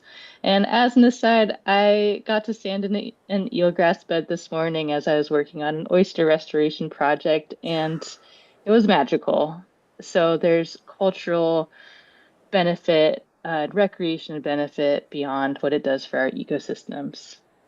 A central component of this project is the formalization of California's statewide eelgrass ecology and restoration network, which would bring together seagrass biologists and restoration practitioners from across the state. Through this network, we will conduct coordinated research across 6 major California bays and estuaries: Humboldt Bay, Bodega and Tamales Bays, Drake's Estero, San Francisco Bay, Morro Bay, and San Diego Bay, which together hold approximately 80% of California's eelgrass. This work will assess genetic diversity, thermal tolerance, and climate refugia to inform durable climate-smart restoration strategies. Thank you, everyone, and thank you for consideration for our project. Thank you for your comment. Our next caller is Keith Rutzart. Keith, you have the floor. Thank you. Good afternoon, council members. Keith Rutzart with the Giant Kelp Restoration Project in Monterey. April 24, 2023, OPC offered grants for restoration and research projects. So I went there and was told that restoration with a scientific research component would be welcomed. I submitted a letter of interest, followed by a long form application, but learned only research was funded. December 4th, 2024, OPC offered Prop 68 funding with a separate $4 million track for restoration. We submitted a letter of interest followed by a long form application, along with 36 other restoration projects that totaled $22 million. Well, what was agreed to at the OPC meeting was silently undone. There was a 6-month delay, and the restoration track was reduced to $3 million. Our application for the only kelp restoration project on the Central Coast was rejected. December 9th, 2025, OPC approved the Strategic Action Plan, and Goal 3.3.2 was at least 500 acres of kelp restoration. But that too was silently changed to be at least 2,000 acres of kelp restoration, which is our published goal. Your Strategic Action Plan quietly improved to become our kelp restoration plan for Monterey, the only place you can reasonably expect to achieve your kelp restoration target by 2030. Since there may be an unallocated $1 million from the Prop 68 offering, we ask that OPC grant us $1 million, or even just $1, just so we can say that the state is participating as a partner in our mutual goal of restoring at least 2,000 acres of kelp by 2030. You don't have to tell me now. Just text me later. Thank you. Thank you very much, and would appreciate staff just circling back to make sure we're communicating clearly on eligibility for our various grant rounds, et cetera. Thank you for that comment. Next. That was actually the final comment. All right, thanks so much. We will now open up our discussion to council members who have any questions or comments on these funding recommendations. I'll share just a couple of observations. One is I do really appreciate the sort of diversity of funding proposals that you have recommended. I want to draw particular attention to those that, to Ms. Deehan's point, really help inform where we want to prioritize further protection. So this almost $1 million proposed grant to University of California, Santa Cruz for identifying the multi-species climate refugia, another to UC Davis for the specific prioritization of certain types of estuaries that bear protection.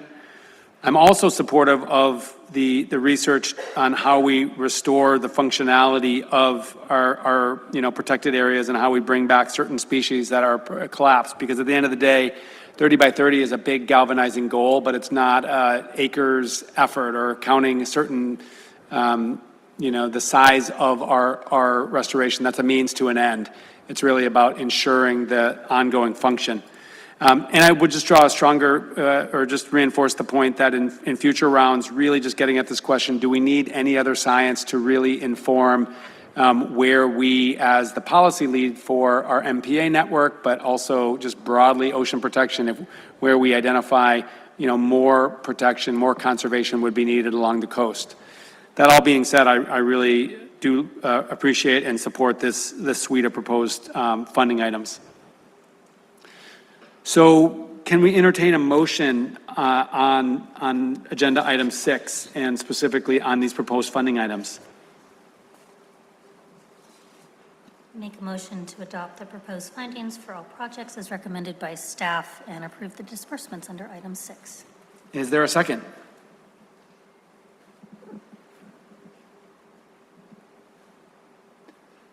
I'll second. Thank you, Councilmember Rocha. Can we call the roll? Chair Crowfoot, Yes.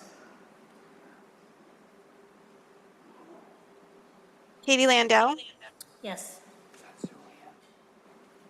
Christina Kunkel, Yes. Megan Rocha. Yes. The motion passes. Excellent. Congratulations to all those and the staff that shepherded that proposal. Let's move on to item number 7. We're going to invite Dr. Lewis to keep here at the podium and welcome Dr. Megan Zulian from the Ocean Science Trust to present on action item 7. So this also relates to the strategic plan goal to safeguard our coastal and marine biodiversity. This is proposing our consideration and approval of funding to advanced adaptive management of our MPA network, which we'll get to some of what we just talked about. So why don't we'll turn it over to you both for the presentation. Good afternoon again. Big day. I'm here this time presenting on item 7, which is advancing adaptive management of the MPA network. First, I'd like to hand it over to Megan to present on the recently released report, recommendations for social science research and monitoring of the California MPA network. Megan.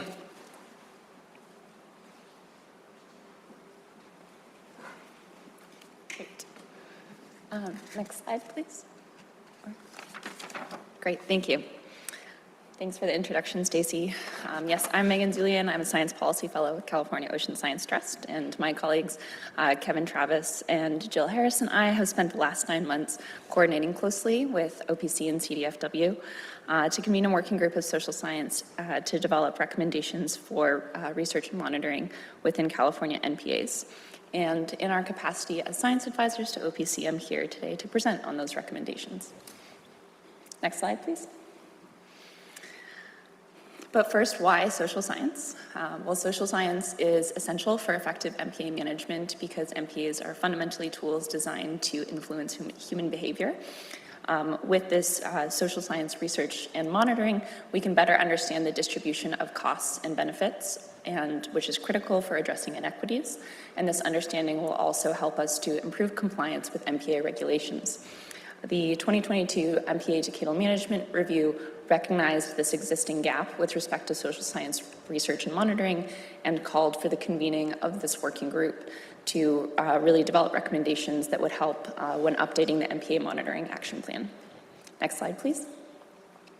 So in terms of how we brought together this working group, so it was an open call for recruitment, which was circulated through OPC and OST official communication channels. And additionally, there was intentional outreach to over 40 individuals to really ensure that there were new voices and perspectives that were being brought into this. Ultimately, we ended up with a working group of 16 members, 5 of which had primary expertise in Indigenous knowledges, tribal science, and tribal cultural heritage. And while there was a member with primary expertise in Indigenous knowledges from each of the California coastal regions, they were not asked to be representatives of the coastal region or to specifically represent the tribe. They were really asked to just represent their primary knowledge. And in terms of how the recommendations were developed, it was an iterative process with all 16 working group members, as well as 7 external contributors and agencies. Next slide, please. So in terms of the structure of how these recommendations are put together, the working group has key overarching recommendations, as well as guiding principles, 6 cornerstones with objectives associated with each, and I'll go into that more in a moment, as well as a section dedicated to implementation and operationalization, which includes a 10-year implementation timeline. Next slide, please. So in terms of how the recommendations are structured, one of the key recommendations from the working group is to really center the research and monitoring on these 6 cornerstones that the group developed. And those cornerstones include governance, tribal stewardship and guardianship, behavior and use, cognitive and affective factors, social outcomes and trade-offs, as well as social ecological linkages. And across all of these cornerstones, there are multiple types of objectives: monitoring, research, and evaluation. The monitoring objectives are really the foundation of the research and monitoring plan and are best supported through continuous long-term monitoring. Whereas the research objectives are sort of more focused projects that might use novel methods and really examine the relationships among all of these cornerstones. And then lastly are the evaluation objectives, which are really focused on understanding MPA governance and management and how MPA management is supporting various goals such as tribal stewardship. Next slide, thank you. In addition to the recommendations around those 6 cornerstones, other overarching recommendations include investing in Indigenous knowledges, tribal stewardship, and guardianship. While Indigenous knowledges are not social science, the working group felt it was really important that any research and monitoring that's happening in MPAs is really supporting and uplifting Indigenous knowledges. Other recommendations include identifying opportunities to integrate social and ecological research and monitoring, building state capacity for social sciences, organizing social science around use and action, as well as supporting a series of externally facilitated convenings that bring together diverse social groups to generate knowledge and improve MPA management, and those are termed charrettes. Next slide, please. So the working group has put together this really robust 10-year implementation timeline to serve as a roadmap for the state. And it starts in phase 0 in 2026 and continues through the next DMR. There are various actions that are highlighted in this plan, which generally fall under the categories of communication and coordination, research and monitoring, and management actions, and include 5 distinct funding tracks that could be dispersed throughout that 10-year timeline. Next slide, please. So I mentioned before that phase 0 starts today and in 2026. And some of the other sort of recommended immediate actions include planning for that series of initial charrettes, which again are those externally facilitated convenings that bring together diverse social groups to help improve MPA management. Other initial actions include convening social scientists together with ecologists to understand how we can integrate recommendations for the MPA monitoring and action plan, as well as convening with tribes to further develop the tribal cornerstone and associated content such as objectives. And again, all of these initial activities will help support the MPA monitoring action plan, which will be happening later this year. Thank you. Happy to take any questions, or I guess it goes to you now. Thanks. Thanks, Megan, and thanks to OST and the working group. It was a Herculean effort to come together, all 16 plus people for 9 months to put together a pretty impressive report that will be an asset and a resource for our state for years to come. So thank you. So effective management of the California MPA network requires consistent, ongoing, and adaptive management and monitoring of both the social and ecological systems to evaluate the status, health, and benefits of the network. I'm going to present on 2 investments that will advance several DMR recommendations, including addressing the key gaps that Megan highlighted in understanding human and ocean relationships. By integrating social science into the MPA network monitoring program, California can more effectively manage the link between coastal communities and marine resources. This integration can foster improved compliance, increased transparency, and shared stewardship. I will walk through the 2 investments, but first I'll provide an additional overview of the MPA Social Science Report because it will be informing the first investment. Next slide, please.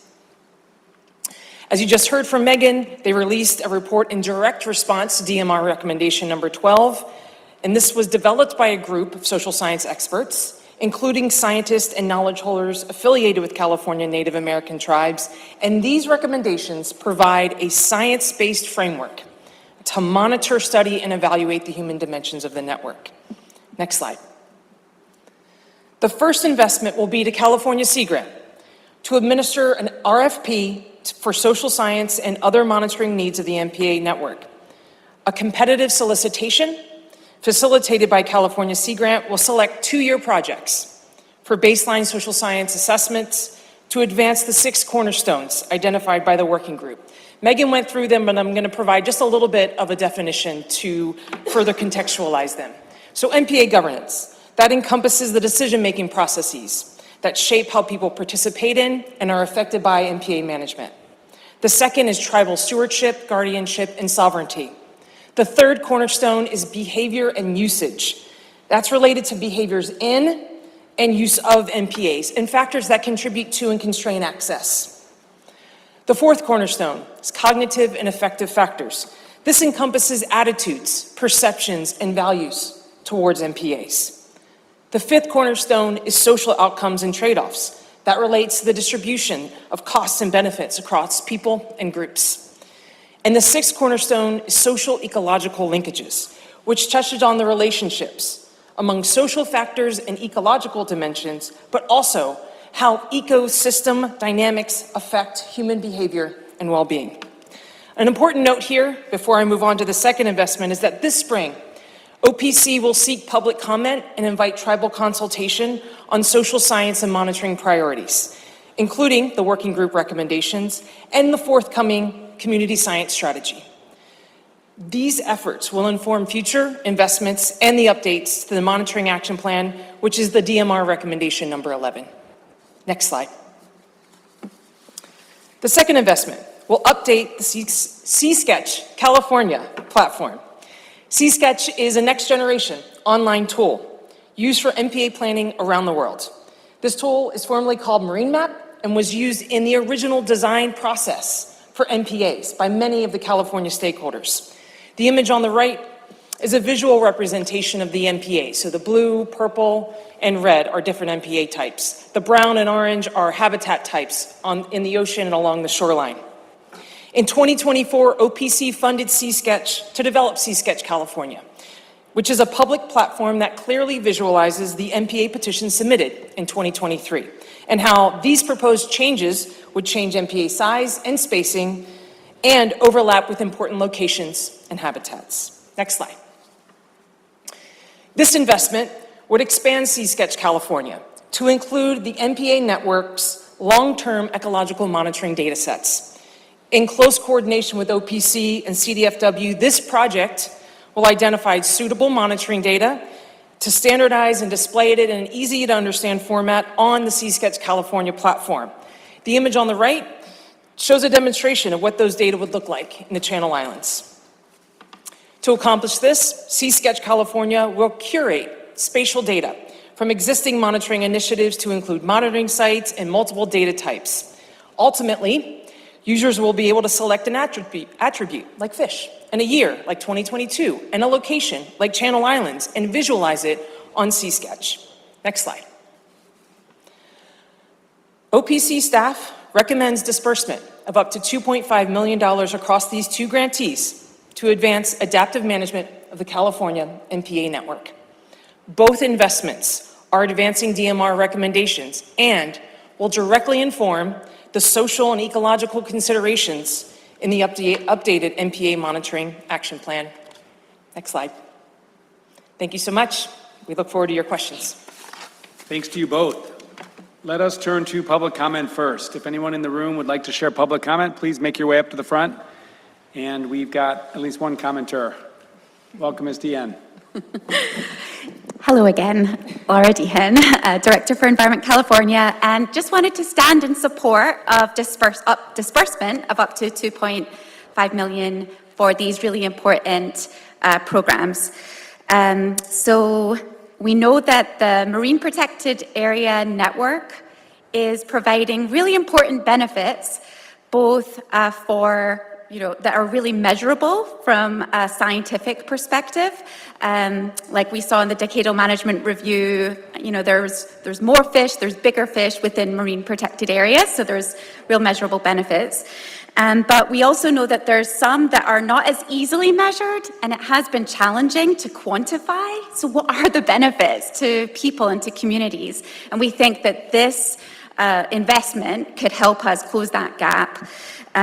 For example, we know that there's tremendous joy from the, green sea turtles that now love to hang out in La Jolla because of the marine protected area benefits there. But at any rate, we want to see more of that. And we also think that Seasketch is a really great tool. We'd love to see the additional kind of technical abilities, capabilities to be expanded. And so we think that's a really important investment for future MPA evaluations. As David Attenborough said in his film Ocean, if we save the seas, we save ourselves. Our Marine Protected Area Network is always about the people as well, that live near the coast or just want to know we have a healthy ocean, that are benefiting from those types of protections. And we know that marine protected areas are helping people as well as the marine creatures and the land creatures that are counting on a healthy ocean for the future. So thank you. We urge you to approve it. Thank you very much. Let's move to online. Oh, we got one more comment in the room. We will invite that.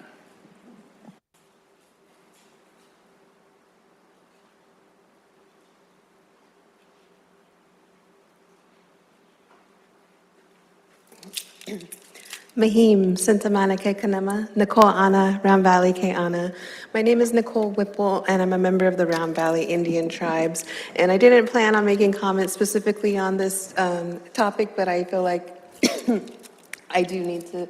I'm sitting here, gasping and feeling like I should speak up a little bit. We have marine protected areas in our area. My tribe, one of my several tribes is the Yuki tribe, and so we are from the Mendocino coast, and our creation story comes from the coast. I do have many relatives in the Southern California area and region, and I would like to just, make the comment and ask, we can protect our MPAs and, as much as we want, but in all honesty, if we're not looking at the rivers and that are coming into those MPAs and the estuaries and protecting those, and those that are farther north, which is where I come in, and the far north come in, we fight strongly for the far north because we know that we are below them, and what happens to them happens to us as the same is going to be with Southern California. So I would just like to, really put out there that, as we talk about Indigenous knowledge, it didn't take millions and millions of dollars for us as Indigenous people to come and say, hey, take care of the river, to take care of the ocean, to defeat, all these things that we're facing today. And so it's kind of hard again to gasp me okay, you get $100,000 here and there to create data that we have been trying to fight for hundreds of years as our waters have been destroyed. And so I just would like to really encourage you to look at the estuaries and the waters north and in the area, looking at if you're going to be realistic, if you're going to dump ag runoff into a river that then flows into an ocean, you'll never save anything, no matter how much you try to protect it in a cesspool of poison. Good evening. Thank you so much, and such a powerful comment. And I'll share that one of the things I've learned from our various tribal leaders and tribal governments and communities is just the observation that we have really segmented ourselves in state government in ways that don't jibe with the kind of a holistic nature of our environment and nature. So, for example, we regulate our state coastal waters, the so-called salty side, once it reaches the ocean, very separately and differently than we regulate our rivers or estuaries, much less our watersheds that are driving the health of our rivers. So huge thanks for that comment. It's just a really good reminder. We can't resolve that challenge in a day or anything like that, but it's so helpful to understand. At the end of the day, the fate of our ocean environment relies on the health of our rivers. So huge thanks for sharing that. Let's move to online public comment. We have 5 commenters in the queue. The first speaker is Aubrey Fowler, followed by Leslie Alder Ivanbrook. Aubrey, you have the floor. Good afternoon. Can you hear me okay? Yes. I'm Aubrey Fowler, Policy Program Manager at the MPA Collaborative Network. We encourage you to support projects and approve the funding proposed today in item 7. We are so excited to see the Ocean Protection Council take meaningful action towards enhancing the overall understanding of the social side of marine protected areas and coastal management.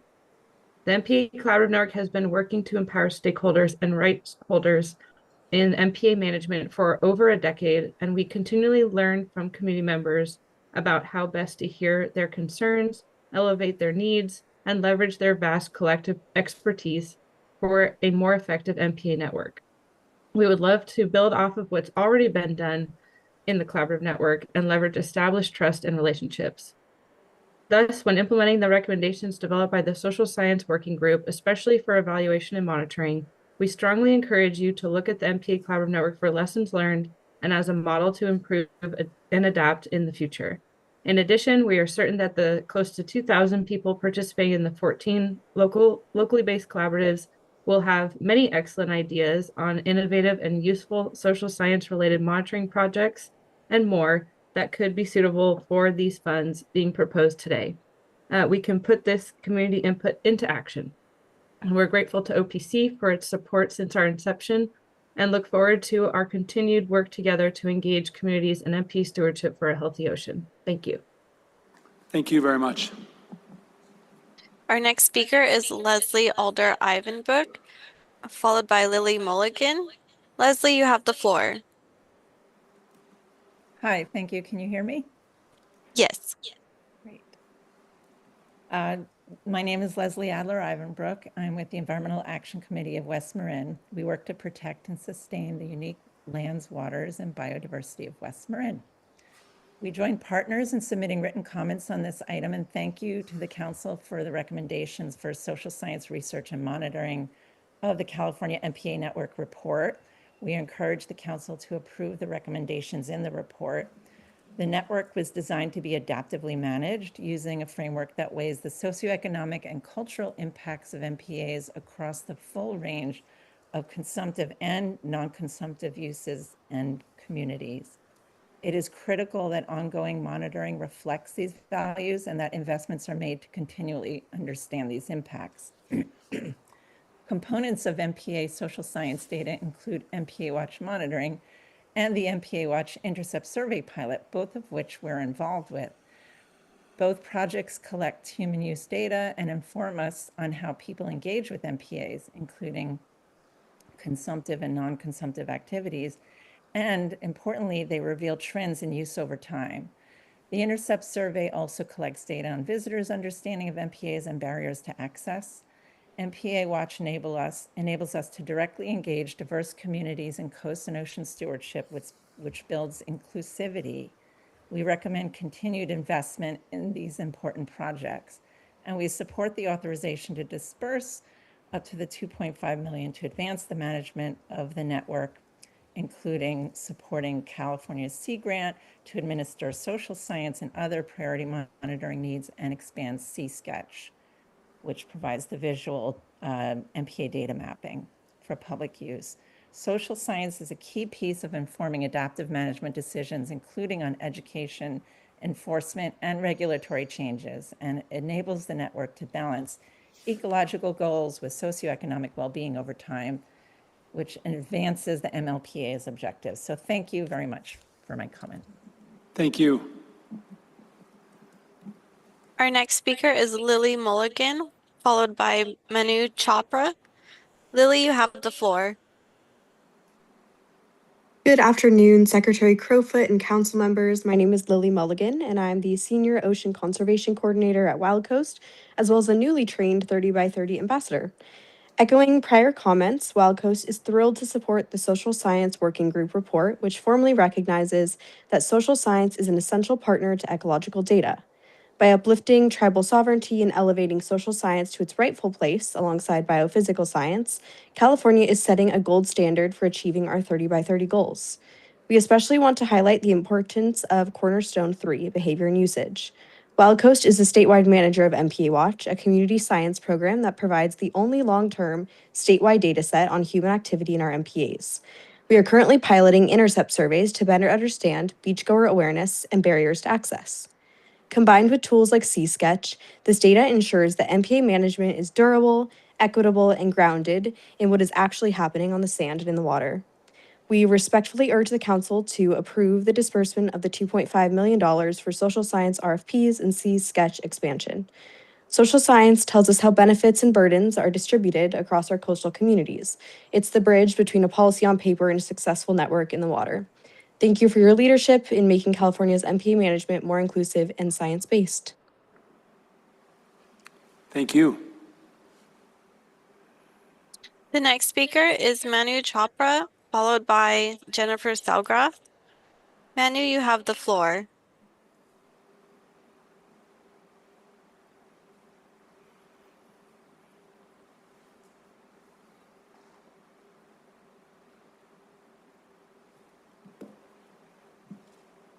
We are not able to hear.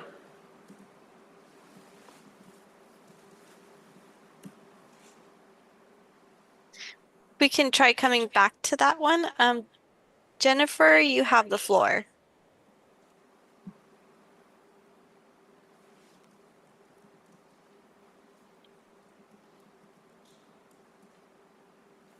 Can you hear me? Here? We can. Excellent. Hi, my name is Jennifer Selgrath, and I'm a research social scientist with the California Marine Sanctuary Foundation, and I also support the Channel Islands National Marine Sanctuary. I'm really delighted to see the state's support for this important topic. I'm one of the authors of the recommendations, and it was through a thoughtful and deliberative process that we developed the recommendations. We had an expert team of natural resource social scientists and tribal members. And it was exciting to envision what strategic priorities could enable social science to best support the goals of OPC and of California more broadly. And through our discussions, we focused on the importance of uplifting tribal sovereignty and guardianship and elevating social sciences to an equal level to biophysical sciences in MPA monitoring and management. And I currently lead the California Ocean Access Research Project, which OPC funds. That project's ongoing. And to date, we've learned enormous things about how Californians use and value the ocean and awareness of MPAs, including we're focusing on 10 of 15 coastal counties. And so I really encourage you to adopt this report, including connections of people to marine protected areas, to the oceans more broadly, and to, as the previous commenter said, upstream ecosystems that are connected to the ocean. Thank you very much.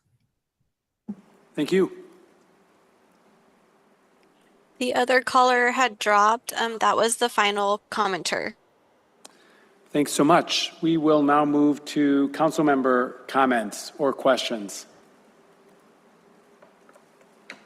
I want to share maybe a comment and a request. One would be that we are now part of this remarkable international network as part of the International Union for the Conservation of Nature. That's something we're really proud of. California, along with Massachusetts, the two state governments that have actually joined that remarkable international network. And we were really proud to receive to join the so-called Green List and have our MPA network be the first network of protected areas that's recognized really the highest bar globally that the IUCN maintains.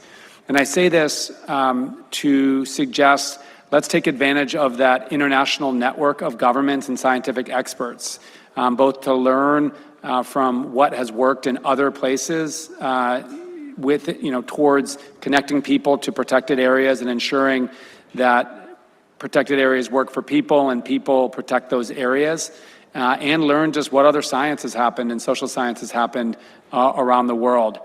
I'll also note that my learning on MPAs is one sort of foundational aspect is just understanding that this is like an indigenous environmental practice for a very, very, very long time across the world. And so there are a lot of indigenous governments across the ocean that have us a lot to teach in terms of the interaction of people and nature and how social science, how we would talk about social science can inform the protection. Last point would be, as this work as this work advances, if we approve, I really want to keep the connection with the resource managers, the folks that are out there administering the Marine Protected Area Network, and the scientists. What we don't want is science that feels disconnected from the management. Worst case could be dismissed as ivory tower science. So while it's exciting that we're putting sort of the best minds of social science to understand how people connect with our MPA network and how we can build and strengthen our network through the use of social science, let's make sure that that science is really grounded in informing how we're going to manage it. So I don't know if that's an ongoing advisory committee that includes, for example, the fish and wildlife officers that are out there enforcing the Marine Protected Area networks, or those community groups that are part of the MPA collaborative, just to make sure that as we advance and fund the science, it's really grounded and informs us. So at any point we can point to how the science is actually improving the network for Californians and our coast. So those are my suggestions. Doesn't look like we have any other comments, so I want to entertain a motion to approve these funding disbursements under agenda item 7. Was there a motion? I'll make a motion to adopt the proposed findings for all projects as recommended by staff and approve the disbursements under item 7. Thanks. Do we have a second? I'll second. Thank you. Let's call the roll. Chair Crowfoot, Yes. Katie Landau, Yes. Christina Kunkel, Yes. Megan Rocha. Yes. The motion passes. Excellent, and congratulations, and thank you for all the work, both for the proposers and Megan and Stacy and your teams. Let's move on to item number 8, and we're going to invite our colleague Mike Escrow back to the podium and welcome Dr. Tanner Waters with the Ocean Science Trust to present on item 8. It's just wonderful to see these co-presentations between the Ocean Science Trust and staff of the OPC. So again, this is an informational item specifically on science guidance for coastal and ocean restoration in California. Over to you, Mike. Great. Thank you, Secretary Crowfoot and council members. Continuing here on the theme of really incredible collaborations with the Ocean Science Trust, very pleased today to be able to talk about really this multi-year effort to develop scientific guidance for coastal and marine restoration in California. Next slide, please. So just to ground ourselves, we know that restoration is essential for ensuring that degraded ecosystems can recover and thrive even in the face of climate change. And I think really climate change makes this issue even more salient as our climate changes and we see things like the loss of our kelp forests and sea level rise and the degradation of estuaries. We know that we really need to accelerate the pace and the scale of restoration in California. And to that end, California has really set some very ambitious restoration goals. So we have ambitious goals in our 26 through 2030 strategic plan. So those are acreage-based targets, like our goal to restore 2,000 acres of kelp. The Resources Agency also has nature-based solutions targets that include habitat-specific acreage targets for restoration as well. And of course, at the Resources Agency level, we have this Cutting the Green Tape initiative, which is really focused on removing bureaucratic inefficiencies and making sure that there's a more streamlined path to still sustainably managed, but more effective and scaled up restoration. Next slide, please. And so restoration, in addition to other conservation work, can really make the difference, right, between this imaginary historical marker that you see here on the left and on the right. I love this because it just so viscerally demonstrates how different the future could be based on how much we really invest and double down on restoration. But because the climate is changing, our understanding of restoration really has to change as well. So climate change necessitates this kind of evolving understanding of restoration. And so over the last couple of years, in kind of this iterative conversation with scientists and the Ocean Science Trust and agency partners, we at OPC really realized that there was a clear need here for some improved scientific guidance about restoration in a changing ocean. And so that includes things like, how do you define success when the climate is changing, defining restoration success? How can we understand how climate change might change our historical approaches or even on-the-ground techniques for implementing restoration? And sort of the technical aspects of a restoration project. How do we set goals? How do we plan? What techniques do we use? And so that really drove this incredible collaboration with OST, which Dr. Waters is going to talk about in just a second. We, OPC and OST, co-convened this small, nimble working group comprised of restoration practitioners, but also scientists who are working in the restoration field.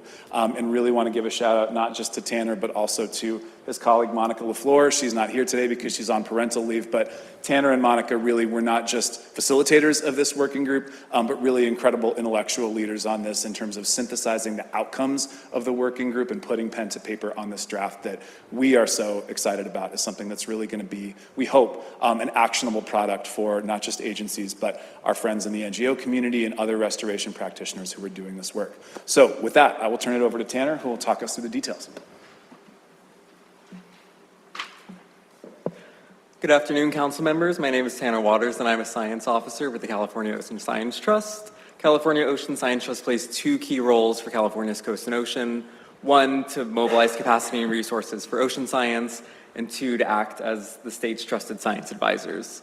In our capacity as OPC science advisors, we're pleased to share with you our report titled Science Guidance for Coastal and Ocean Restoration in California into a Changing Future.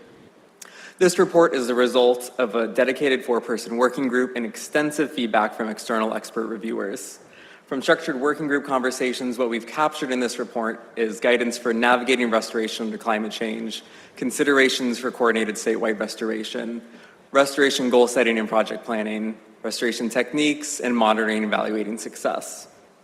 In this presentation, I would like to highlight some of the key takeaways that were elevated by the working group and from the reviewers as among the most notable contributions and considerations from this report. Next slide, please. The first is that restoration is not a substitute for conservation. The goal of restoration is to bring back ecological function, and the most effective way to ensure ecological function is the proactive protection and management of California's natural resources.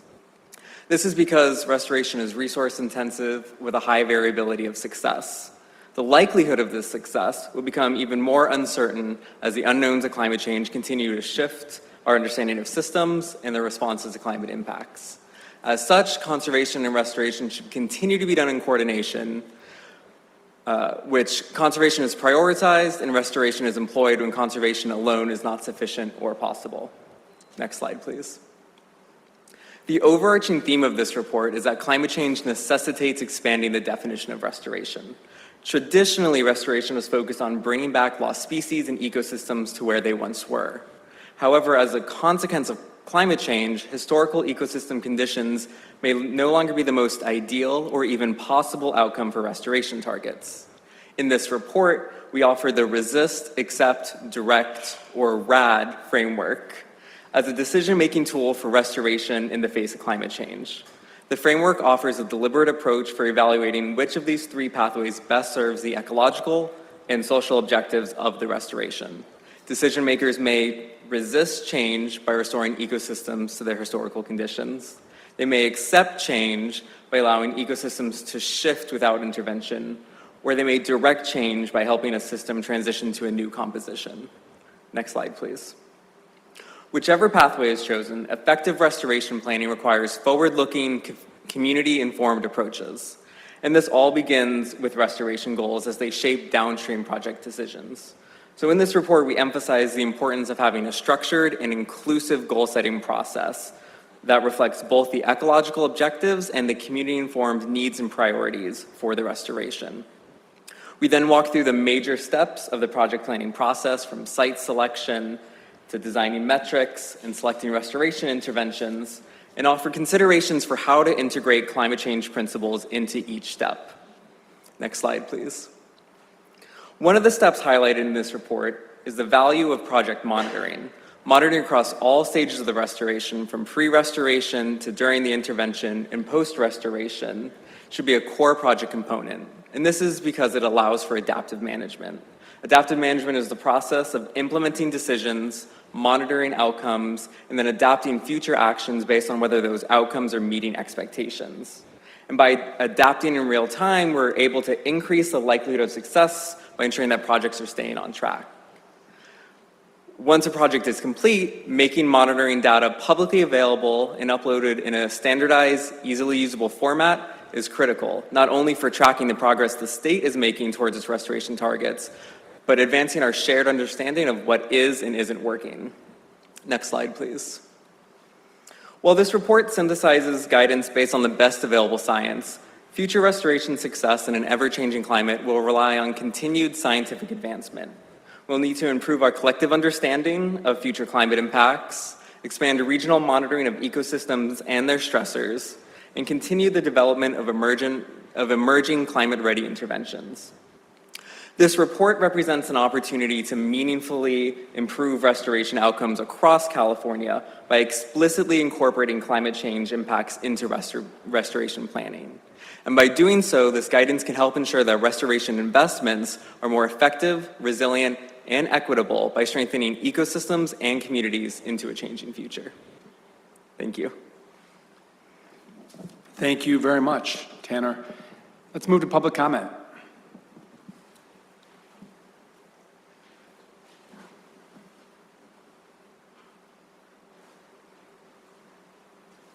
Welcome.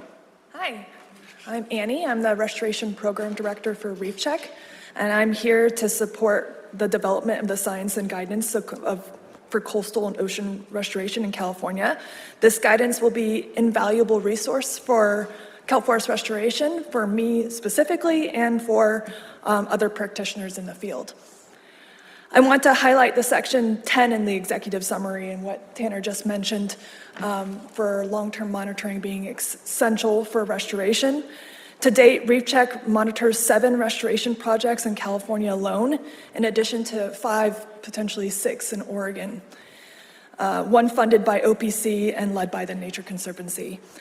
We now have a standardized restoration protocol adapted from our long-term monitoring program, and it's designed to be compatible with our 20-year time series of long-term kelp forest monitoring, while also providing informative short-term management goals or response for restoration.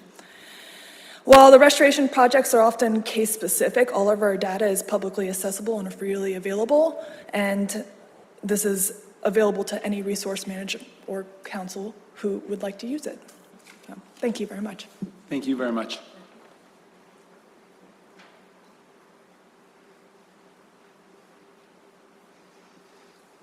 Hello, my name is Rieta Holman. I'm the Kelp Restoration Program Manager for the Greater Fair Lawns Association.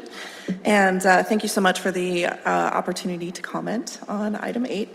The Greater Fair Lawns Association appreciates OPC's leadership in advancing science-based coastal and ocean restoration. We strongly support this report's emphasis on ambitious and achievable statewide priorities and on turning those priorities into regionally actionable work through planning, monitoring, and partnerships with tribes and local communities. That approach is really essential on the North Central Coast, where restoration depends on coordination across overlapping jurisdictions.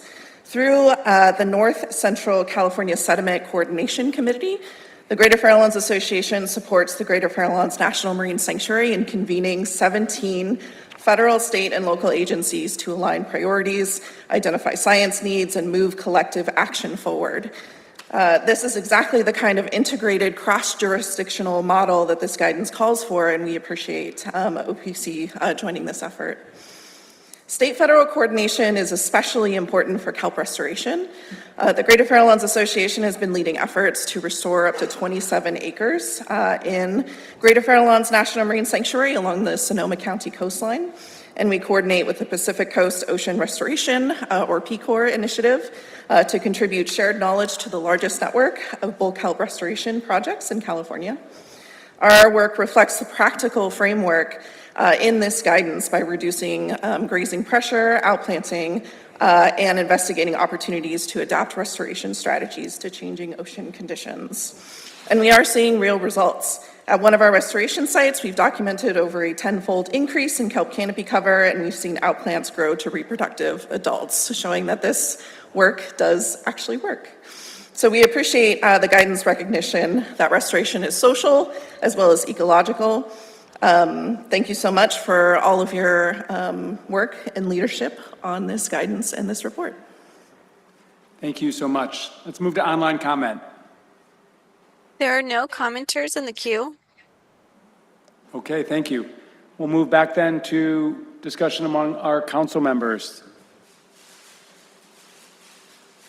I might make a comment around just the continued urgency of restoration, particularly on the kelp forest ecosystem, but probably others as well. So I have really appreciated that over the last several years that we've taken a really action-oriented approach to scientific understanding and restoration. The challenge of the kelp collapse and so many challenges that our ocean and coast faces are invisible to us and not understood well by a broad cross-section of residents in our state. So I think that, we have an obligation understanding just the crisis that our ocean is in between acidification and hypoxia and the out of control nature of some of these species that have been interrupted by the climate change means that we just have to move quickly and we have to move fast and we have to move together as scientists. So appreciate the work. I think it's really provides some clear guiding principles and some guideposts for us as we do that work. And I just think Godspeed because we have no time to waste. So recognizing this is an informational item, there is no vote needed, so we will move on to our next item. Thank you very much to both of you. Our next item is the last substantive item of the day before general public comment. And it's an informational item related to goal number 4 of our strategic plan, which is enabling a sustainable blue economy that protects ocean health. And we'll hear an update on the Blue Whales and Blue Skies program from our colleague Fiona Vogler, who's an executive fellow working in our Natural Resources Agency Secretary's office, as well as Alex Economo, the Planning Division Manager of the Santa Barbara County Air Pollution Control District. Over to you, Fiona. Thank you, Chair Crowfoot, and good afternoon, council members. My name is Fiona Vogler. I'm an executive fellow at OPC, and today I bring to council an informational item on the Protecting Blue Whales and Blue Skies program. Next slide, please. The Blue Whales, Blue Skies program is a voluntary vessel speed reduction program that operates off the coast of California, aiming to make California's skies cleaner, the ocean quieter, and the coast safer for whales.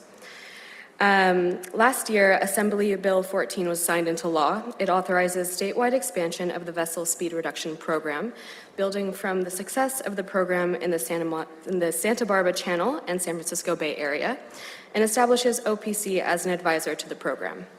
Participation in Blue Whales, Blue Skies advances OPC's strategic plan Goal 4 to enable a sustainable blue economy that protects ocean health.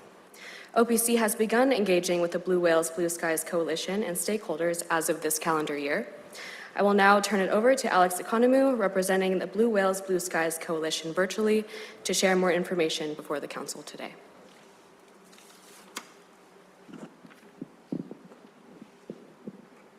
Thank Thank you. you, Over Fiona. to you, Alex. Can you all hear me okay? We can. All right. Well, good afternoon, Secretary Crowfoot and council members. My name is Alex Economou, and I'm the Planning Division Manager at the Santa Barbara County Air Pollution Control District. As Fiona mentioned, I'm here today to provide an informational presentation on the Protecting Blue Whales and Blue Skies Voluntary Vessel Speed Reduction Program.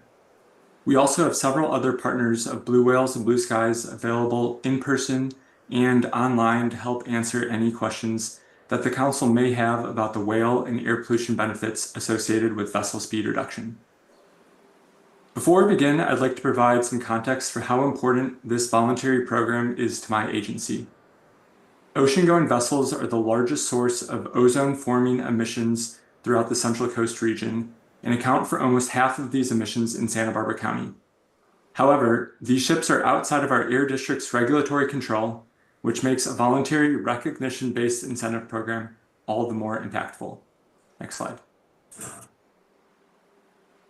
So to kick things off, we'd like to start out by welcoming the Ocean Protection Council as a new stakeholder and advisor to the Blue Whales and Blue Skies program. As many of you are aware, Assembly Bill 14 was signed into law this past October, which authorized the statewide expansion of the Blue Whales and Blue Skies program, and among other things, calls on OPC to participate in the program. Our air district was one of several co-sponsors of AB 14 and its two predecessor bills, and we've been working closely with the bill's author, Assemblymember Greg Hart, to help secure support for statewide expansion of Blue Whales and Blue Skies over the last 3 years. We are very excited that AB 14 was able to receive unanimous support leading up to the bill's passage, and are thrilled to welcome OPC to the program. Next slide. One of the most amazing things about the Blue Whales and Blue Skies program is the strong coalition of partners that has helped to grow the voluntary program from a small pilot initiative in 2014 to what it is today. The program was created as a partnership for cleaner air, safer whales, and quieter oceans, and the partners include several air districts, national marine sanctuaries, researchers, foundations, and nonprofits, such as the California Marine Sanctuary Foundation. Next slide. For a little bit more background, the Blue Whales and Blue Skies program is a vessel speed reduction, or VSR program, that asks shipping companies to voluntarily slow their ships down to 10 knots or less, which reduces air pollution and regional greenhouse gas emissions, as well as the risk of fatal ship strikes on whales and underwater noise. We evaluate and verify the cooperation levels of the companies using their onboard tracking systems and score them based on their total fleet distance traveled at 10 knots or less. The program also quantifies the environmental benefits each year and provides free and private monthly reports to each of the participating companies. Next slide, please. Blue Whales and Blue Skies incentivizes participation in the program by providing positive PR and marketing for the participating companies, as well as providing awareness and transparency on responsible shipping practices. The program provides recognition for industry leadership on efforts that help protect marine biodiversity and air quality. Outreach for the program includes articles and advertisements in trade and business journals, as well as partner news releases, social media posts, program fact sheets, and company spotlights. All of our press and marketing is positive recognition, and there's no negative PR as part of the program. And lastly, we also host an annual award ceremony to celebrate all of the amazing work of the shipping companies who participate in Blue Whales and Blue Skies. and the 2025 season award ceremony will be taking place next month on April 22nd in Oakland. Next slide. Since 2022, Blue Whales and Blue Skies has also maintained a brand ambassador component of the program, which is open to any company that ships with one or more of the program participants. To date, 34 companies and 2 ports have become brand ambassadors for the program. The brand ambassadors do an amazing job of increasing awareness for the Blue Whales and Blue Skies program and send a strong demand signal for responsible shipping. Next slide, please.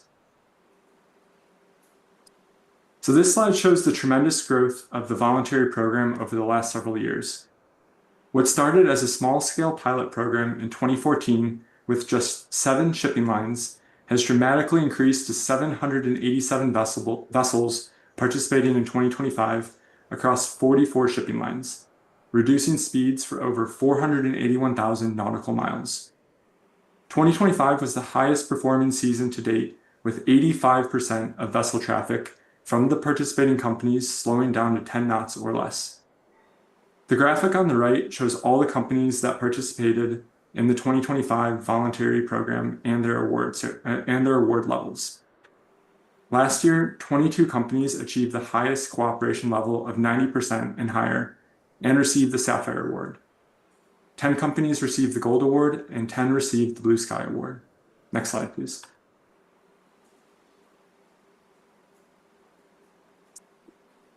This slide shows all the environmental co-benefits that were achieved by the Blue Whales and Blue Skies program in 2025. Those 787 participating vessels reduced their ship strike risk to whales by 40% compared to their baseline.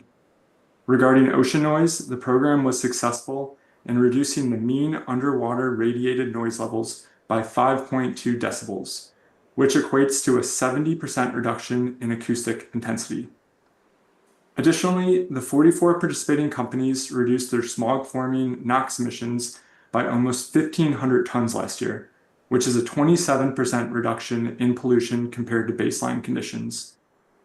Diesel particulate matter was reduced by almost 9 tons, and over 55,000 metric tons of regional greenhouse gas emissions were reduced in 2025. For comparison, the 2025 NOx reductions are equivalent to converting almost 1 million passenger vehicles to zero emission for a single year. Next slide, please. On this slide, the image on the left shows the whale biologically important areas, and the image on the right shows the ship transit data that was considered for future vessel speed zone expansion. Overlaid on these images in yellow are the VSR zones that were in place for the 2025 season. As you can see from these images, there's a lot of endangered whale habitat that falls outside of the previous VSR zones, and there's also a lot of vessel traffic that travels outside of the slow speed zones and through the whale biologically important areas. We've also heard feedback from the shipping industry in a survey that we conducted that the zigzag zones from 2025 aren't the easiest to plan for, and that they prefer a contiguous VSR zone with straight line boundaries. All of this important data, along with the recent legislation authorizing statewide expansion, is the foundation of the 2026 voluntary VSR zone, which I'll talk about some more on the next couple of slides. Next slide, please. On this slide, we once again have the vessel traffic data along with the 2026 vessel speed reduction zone outlined in green. You can also see the 2025 VSR zone outlined for comparison. As you can see, the 2026 voluntary zone has been expanded north and south, and the previous zone boundaries have been expanded westward, creating a contiguous statewide zone. Much of the vessel traffic that had previously gone around the 2025 VSR zones now falls within this new zone for 2026. Next slide. As you can see from the image on the next slide, the 2026 VSR zone has much better coverage of the whale biologically important areas. While the 2026 zone doesn't include all the important whale habitat, as shown on this image, the expanded boundary does a more comprehensive job of encouraging vessel traffic to voluntarily slow down to whale-safe speeds when transiting through this important ocean habitat. Leading up to the creation of the 2026 voluntary VSR zone, we've worked for years to advocate for legislation to authorize the program to expand statewide. And then over the past 5 months, we've worked to notify, survey, and consult with stakeholders, including OPC, the Navy, U.S. Coast Guard, EPA, as well as the Marine Exchanges of Southern California, San Francisco, and Alaska. And we've received feedback from the shipping industry via surveys, phone calls, and several meetings. Initially, the voluntary VSR zone was proposed to extend farther westward to capture more of the biologically important areas. But after hearing feedback from industry, the zone was scaled back to help ease the transition during the first year of statewide expansion. Next slide, please. The image on this map is the finalized version of the 2026 voluntary VSR zone that was shared in an announcement that went out to industry a couple of weeks ago for the 2026 season, and is included as Exhibit A on the agenda. The VSR season is based on a historical review of the presence of endangered whales off of California, which also coincides with peak ozone season. The presence of whales is based on aerial and boat-based surveys, and the data shows that whales are returning to California waters to feed earlier every year, and some are even staying around longer. For the 2026 VSR season, the season will start April 22nd and last through December 31st, 2026. This start date was pushed back a few weeks from an initially proposed start date of April 1st to provide vessel operators with additional time to incorporate zone updates into their voyage plans. Leading up to the start of the 2026 season, the Blue Whales and Blue Skies program is continuing to conduct outreach to our industry contacts as the season approaches, and we plan to hold meetings throughout 2026 to inform future program planning in order to continue the tremendous success of this voluntary program. Next slide. In addition to expanding the voluntary VSR zone and adjustments to the season start date in 2026, this slide shows a few additional updates. In response to industry feedback, award tiers have been relaxed and expanded in recognition of the shipping industry's adjustment to a statewide VSR zone and their pride in performing well in this voluntary effort. The Sapphire Award has been adjusted from 90% and better to 75% and better in 2026. The Gold Award has been scaled down to 50% to 74% this year, from 70 to 89% the previous year, and the Blue Sky Award has been lowered to 30 to 49% cooperation. Also, a new Star Sapphire Award has been created to recognize participants that achieve 90% cooperation rates or better. And lastly, the final change for the 2026 VSR season is that cruise ships are now eligible to enroll, joining container ships, auto carriers, bulk, general cargo, and tankers as the other eligible vessel categories. All right, and last slide, please. And that concludes my presentation, and we'd like to thank OPC for the opportunity to provide an update on the Protecting Blue Whales and Blue Skies program. And at this time, we'd be happy to answer any questions that the council may have. Thanks so much, Alex. Let's first, as we have for the other items, move to public comment. We've got at least a couple, we've got a few folks in the room that will come up and provide in-person public comment. Hey everyone, Carla Garibay Garcia with Monterey Bay Aquarium. Just wanted to thank everyone for this update and for OPC's involvement with this program. The aquarium supported the legislation last year and are really excited to see the program expanded to state waters. Our dear colleagues at MBARI have been monitoring acoustic data for a long time, and they actually noticed that there was a decrease in noise when the program was implemented in 2023, and this is in the Monterey Bay National Marine Sanctuary waters. And so we're really encouraged to see these findings and for the rest of the state to potentially also receive benefits of decreased emissions, speed, and also noise reduction. So thanks so much.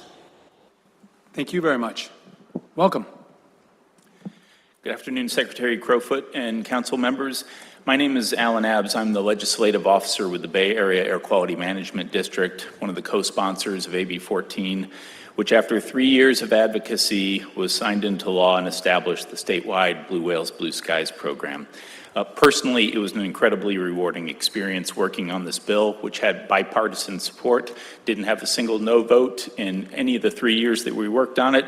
And you'll be happy to know, but I'm sure it's no surprise, I could walk into every office and I'd start off by saying, does your boss like whales? And they say, well, of course my boss likes whales. And I'd say, well, have I got a bill for you?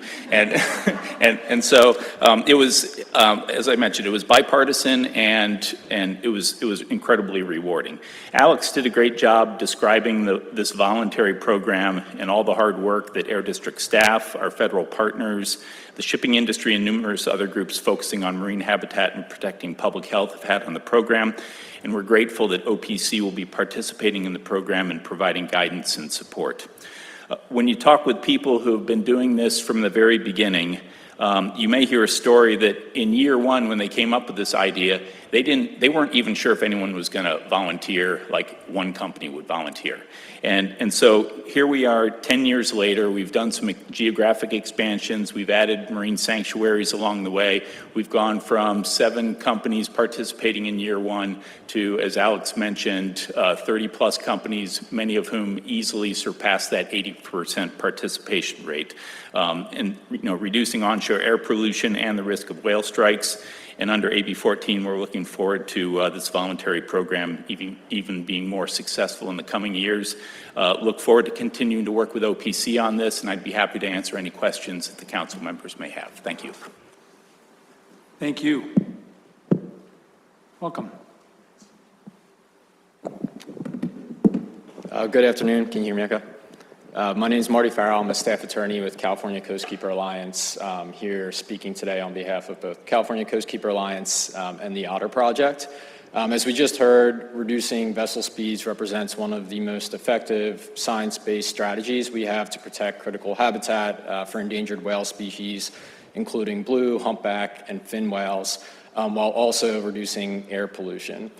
By encouraging ships to travel at 10 knots or less in designated areas, the program reduces the risk of fatal whale strikes while also significantly cutting emissions.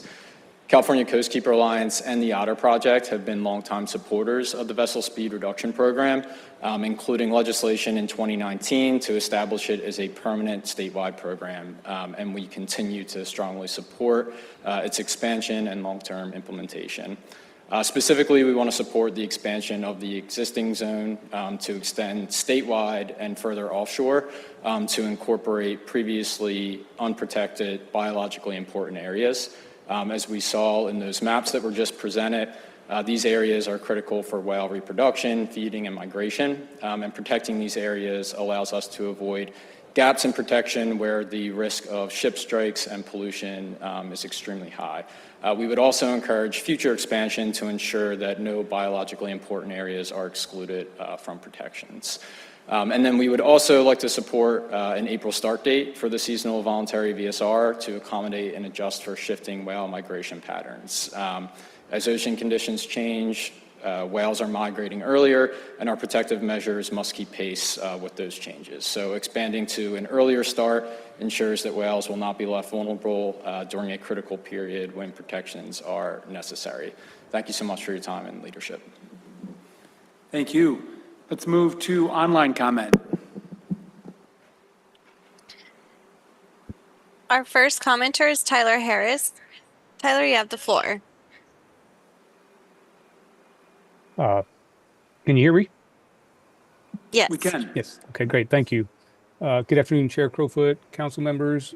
Thank you for the opportunity for providing input on this important issue. My name is Tyler Harris. I'm the Planning, Rules, and Incentives Division Manager for Ventura County Air Pollution Control District.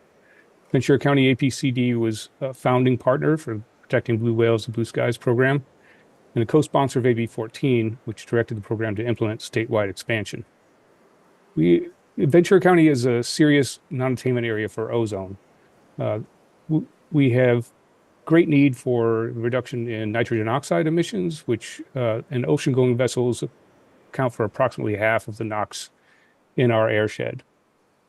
EPA also has rescinded California's a number of California's waivers for mobile source regulations, which will result in increased air pollution. So we're even more heavily reliant on reductions from the ocean-going vessels. And they are regulated at federal and international levels, so we have no authority to regulate them. We have to rely on voluntary program. We need the reductions now because 2026 is the third year of a 3-year average for our statutory attainment date for the 2015 ozone standard. And it's really critical that we get these reductions now through the behavior-based program. And nice to note that we had the best air quality we have ever recorded in 2025. So obviously the program is having an impact. And just wanted to say that since every year since we've been involved in the program, we have expanded in one way or another, either space, time, or the number of types of vessels that are eligible to cooperate or eligible to participate. And every year industry has stepped up and performed even better than the year before. So we're very confident that they will continue to do so with this expanded ESR zone that runs statewide. Thank you. Thank you. Our next speaker is Jacqueline Moore, followed by Mike Jacob. Jacqueline, you have the floor. Good day. My name is Jacqueline Moore, speaking on behalf of the members of PMSA. We represent many of the container and other commercial vessels operating along the West Coast. And we have voluntarily participated in this program since its inception, so almost a decade now, and have been extremely pleased with the program. We have 19 carrier members that have achieved great success, with half receiving the highest Sapphire tier, and they are very proud of their awards. And I, for one, was proud to have formally supported Assemblymember Hart's bill. Without industry support, it's very unlikely the legislation would have been successful. And the program has been extremely successful up until now. What has been announced is unfortunately unfeasible. And this is because what has been implemented was done without any real collaboration with industry. Consultation is required in the legislation, but just one survey and 2 calls with industry over 5 months is not meaningful. And it's honestly regretful I'm having to share this today and completely avoidable. Now, our members generally do want to participate and make an informed decision about doing such. We simply don't have enough data or time now to do such. The program will begin just 6 weeks after the final conditions were shared. And to be clear, the program as proposed is not going to be a success. The zone is massive, and this will be the first year OPC is tied to the Blue Whales Blue Skies program. Folks will very likely just not be able to participate, and this will have real environmental repercussions for whales and air quality. Now, we're not saying we don't want any program this year. To the contrary, we respectfully ask OPC to appeal to NOAA and the air districts to keep the 2026 season status quo as it was, while undertaking collaboration and analyses with stakeholders over the next year. We can make a statewide program a success, but only by working together and taking the time to do this the right way. Thank you. That concludes my comments. Thank you. Our next speaker is Mike Jacob, followed by the final speaker, Jamie Dimon. Mike, you have the floor. Hi, good afternoon, Chair Crowfoot, council members. Mike Jacob, also with Pacific Merchant Shipping Association. And I just thought it'd be important to reiterate Jacqueline's comments you just heard, that our members are committed to this program. They're very proud of their compliance rates of this program. But given the short amount of time that we have been presented with to make decisions about whether or not the new projects that people would have to go through internally to determine whether or not they can actually feasibly participate, it's very, very hard to see that we're going to have the same types of participation and levels of participation. And so what we're asking for is additional time, the additional ability to consult with folks from NOAA, but also from the individual APCDs and from the Ocean Protection Council to make the expansion possible, feasible, and actually achieve the goals. I heard from Ventura County APCD how they felt that this was actually really good for air quality. It may be, it might not. We don't know what the expansion of this zone is with respect to impacts on our ability of our members to slow steam. Slow steaming can actually increase NOx. And that is not an output that any of us want from the program. It needs to be examined, and it hasn't been examined, it hasn't been questioned. We have a lot of folks we're working with from the World Shipping Council, from Cruise Lines International, from the Chamber of Shipping of America, from WISPA and Intertanko, folks that are at an international level looking at how best to control emissions from ships, both for greenhouse gases and for NOx. And oftentimes those two types of controls for air emissions are at odds with one another. There can be a lot of knock-on effects from that. We want to avoid that, but it requires full and complete and honest consultation. We don't believe we've had that. We're very disappointed.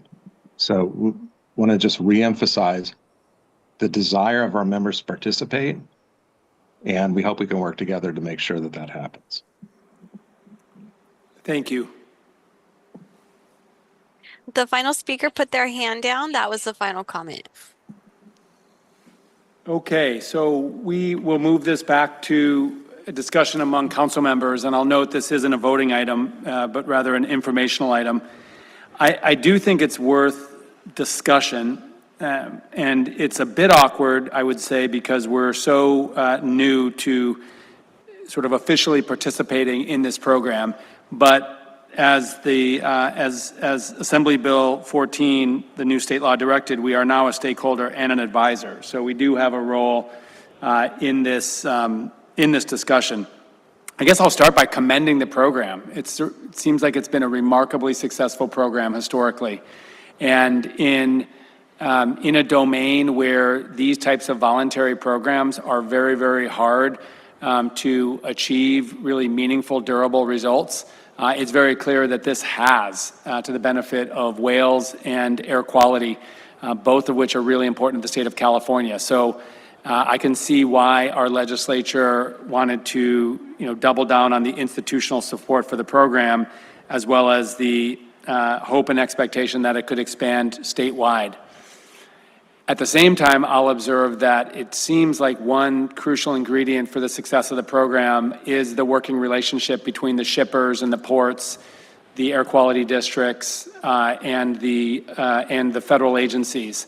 And at least hearing from our two shipping sector representatives, I worry about what I perceive from them as a breakdown in communication about the expansion of this program. So it worries me sitting here as a complete newbie to this program that we have the entities that represent at least some of the shippers expressing their concern around process and their prediction that they won't achieve high participation levels in that. So I think recognizing that no one person represents the program, I might call on my colleague from Bay Area AQMD, only because he said he would be willing to take questions, to just sort of respond to this concern from at least some representatives of the shipping sector, and are there any ways to address these concerns, recognizing that it seems like this working partnership that has been so successful is a crucial ingredient for the continued success of the program. Yeah, thanks for that. Those questions, Secretary Crowfoot. That's what I get for coming here in person and volunteering. So I'll start off. Alex had mentioned in his presentation that there was a list of actions that members of the Blue Whales, Blue Skies community had taken leading up to the announcement, which included surveys, contacting shippers, doing the press notifications, having meetings with other stakeholders, including PMSA and other organizations. And so I do think that we have made the attempt to inform folks before we put out the announcement that normally the season starts at the beginning of April every year. So it would start this week. And so in recognition of that, we trimmed down the areas. We added some time before the start of the program. We recognize that it's going to take some shippers some time to get up to figure out their route planning. But the whole concept of this is that it's a voluntary program, and we have the 2025 boundaries. Everyone's familiar with the 2025 boundaries. And the whole goal of this is to increase the total number of slow speed miles. And so maybe some shippers, when they do their calculations, they're going to find out, well, I know I can do the 2025 no problem and still get 80% participation or 90% participation. Maybe the expansion is going to be a tough bit for me to figure out for the first couple months of the season. But I'm pretty confident that some of them are going to be able to do it, and they're going to increase their participation and increase the slow speed miles over the course of this year and in future years. And so we're certainly willing to keep having those discussions with everyone, to work through their concerns, acknowledge their concerns, acknowledge that maybe there's some things we could have done better in the outreach, but I think in the end, we're going to make this program work, and we're going to be happy that even though we had a little bit of tension to start it off, that it's going to work out. Thank you for letting me put you on the spot. I also realize that I could also direct these questions to Alex Economou, who presented on behalf of the coalition from the Santa Barbara County Air Pollution Control District. I guess maybe a question for Alex, if he's still able to come on, is can you detail sort of the outreach to the shipping sector stakeholders? And how long that took and in what form that was, and then also when specifically did the coalition share these new 2026 parameters for the program with shipping partners? Yeah, definitely. We can address that. And I might, I've got some fellow partners also online. I might call on either Jess or Sean if either of you want to pop on, and you might be able to do a better job of detailing that all. Hi, Alex. I'm happy to jump in, and I will also pass it over to Sean if he has other details he wants to add on this. But first, thank you, OPC, for giving us time to talk about this great program, and also for everyone's awareness. I'm Jess Morton. I'm a director of a program at California Marine Sanctuary Foundation, and I have had the privilege of working on this great project for the last 10 years.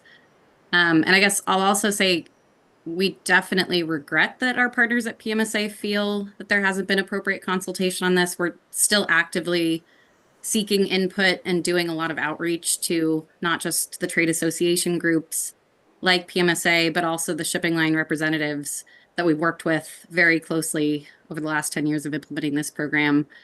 But to summarize what we've done to date, essentially, Assembly Bill 14 was signed into law in October of 2025.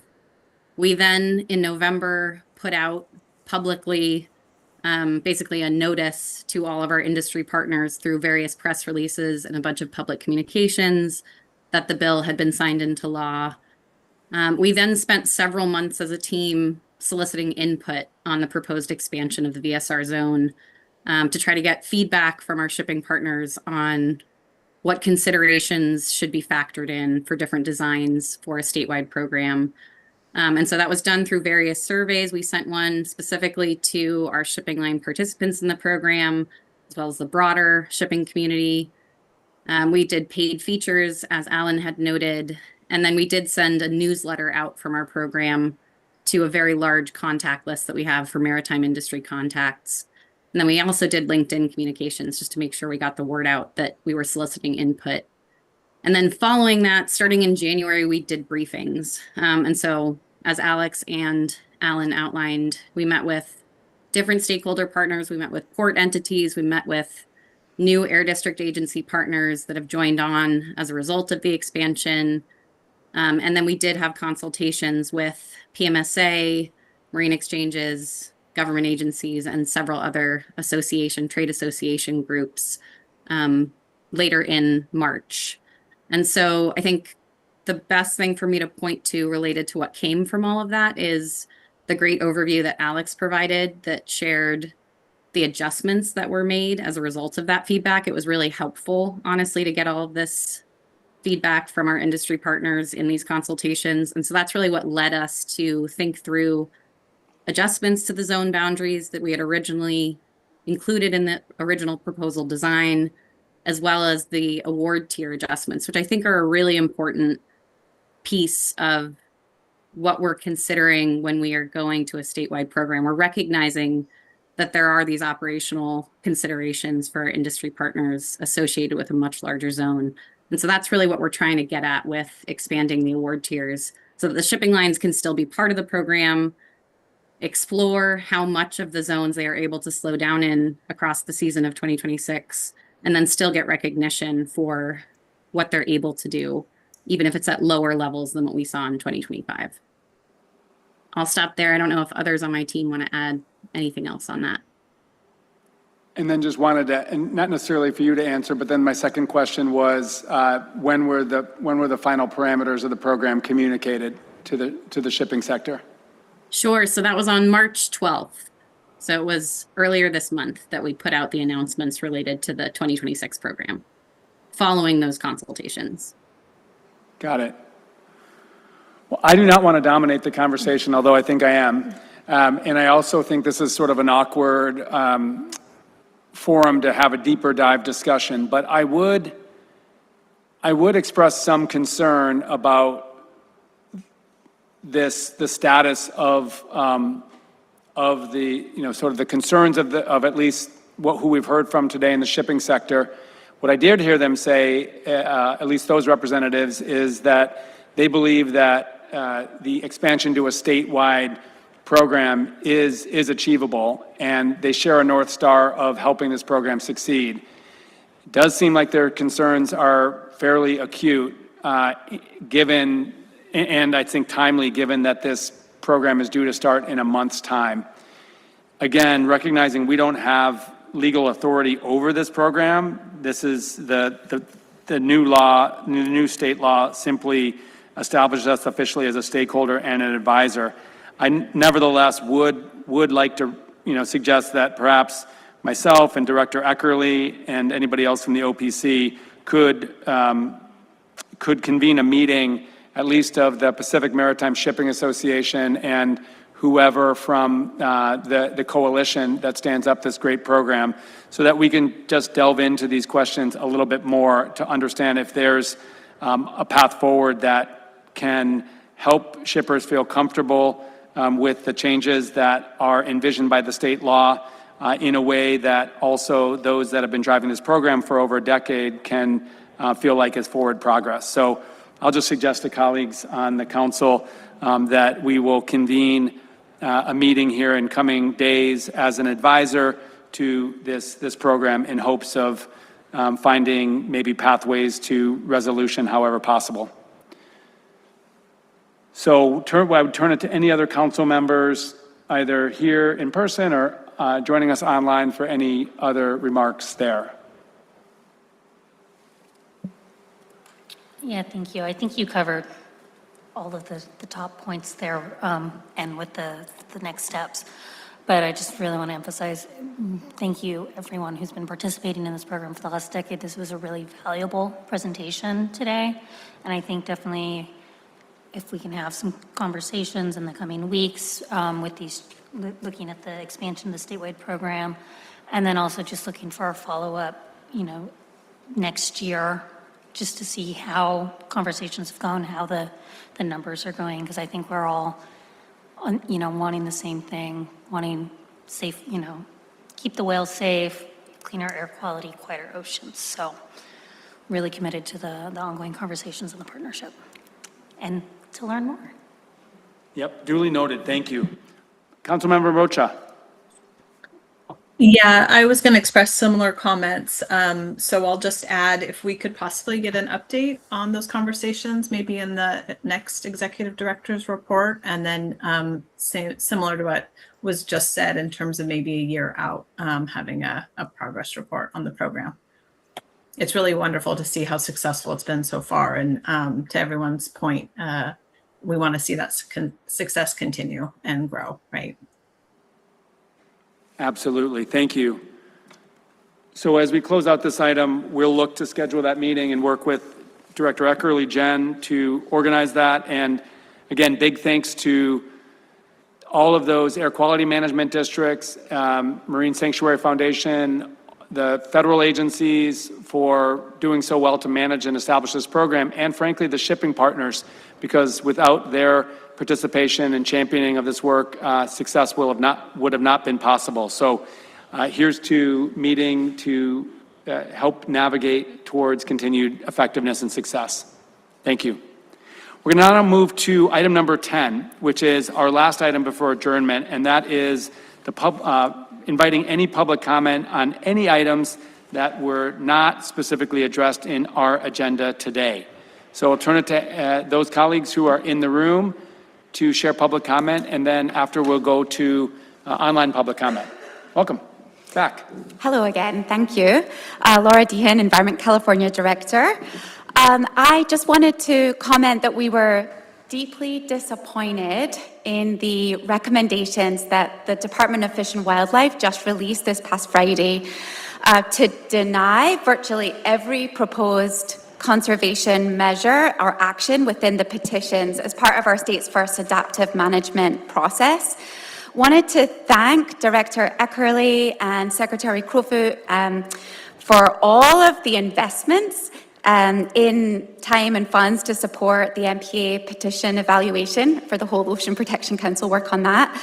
And also for the letter indicating that the Ocean Protection Council is going to act in your policy leadership role to make recommendations that consider the latest science and any new developments that were not part of the department's analysis because they had to stop, they had a cutoff about over a year ago. Two major changes I wanted to highlight since the creation of the MPA network that deserve adaptive management, we think. The first is the drastic loss of our kelp forest habitat, and the second is the severity of new marine heat waves that are far worse than anticipated when the MPA network was created. We know restoration is no substitute for effective conservation, and we have a chance to conserve some of the last healthy kelp forest habitat right now. So there was key new research that came out since the kind of stop-off point from the department's work. One new study that was published in Global Change Biology by researchers from UCLA and Stanford that showed that California's own kelp forest habitat in marine reserves was more resilient to marine heat waves. And the second was research published in April, Nature Communications Journal, that showed that kelp forests really need more conservation action in light of marine heat waves getting more intense. And so that's why there's very strong support, over 30,000 people, kayakers, divers, and then dozens of the top marine scientists who are supporting Petition 33. So wanted to draw your attention to that. Thank you. Thank you.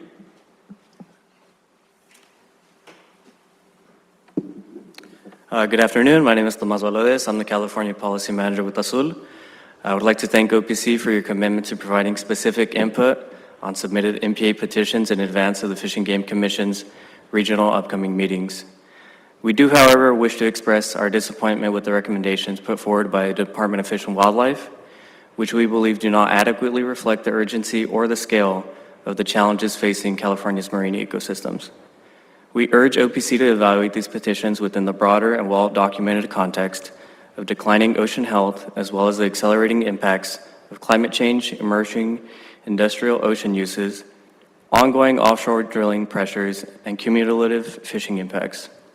This moment presents a critical opportunity to advance the conservation and recovery of vulnerable marine habitats, including kelp forests, eelgrass beds, and rocky reef ecosystems. Thoughtful action now can meaningfully improve ecological resilience and long-term ocean health. Such actions will benefit not only imperiled species and habitats, but also millions of Californians who depend upon and value a healthy and productive ocean. Thank you. Thank you. Welcome. Hi, hello. My name is Fred Briones. I'm a Big Valley tribal member, but I'm not an employee of the tribe. I'm the CEO of the Native American Fiber Program, a nonprofit that I started. And I'm here to comment on the plastic monitoring strategy, which did not come up on the agenda. So we're taking that as a good sign. That's great that you heard our comments and we see some progress. So I wanted just to also let you know that I did apply for that position as a representative for the Ocean Protection Council for our tribe. And we're also doing a microplastics project. You can look on our website, nativeamericanfiberprogram.org.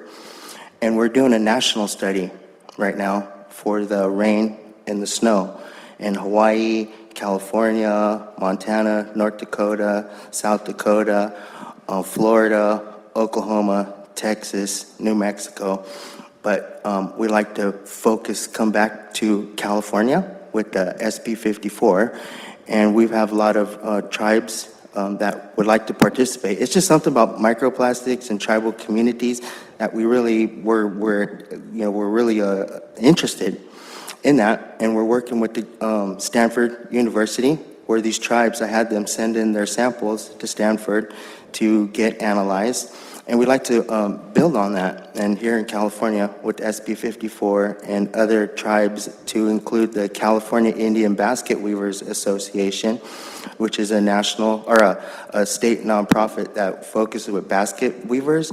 And we would have them out there tending the basket material and then also collecting water samples and then sending to Stanford. And then of course to have publications also. So thank you, there's my time. Well, thank you for being here, and I want to make sure that the right staff member from OPC who oversees our plastics pollution work can connect with you in person. And I'll just share a quick story about the basket weavers.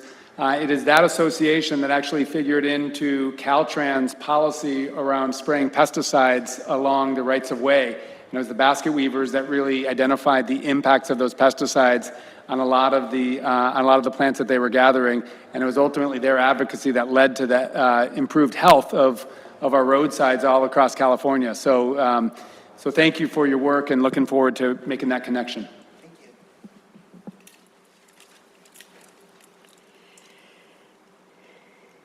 Hello again. Nicole Whipple.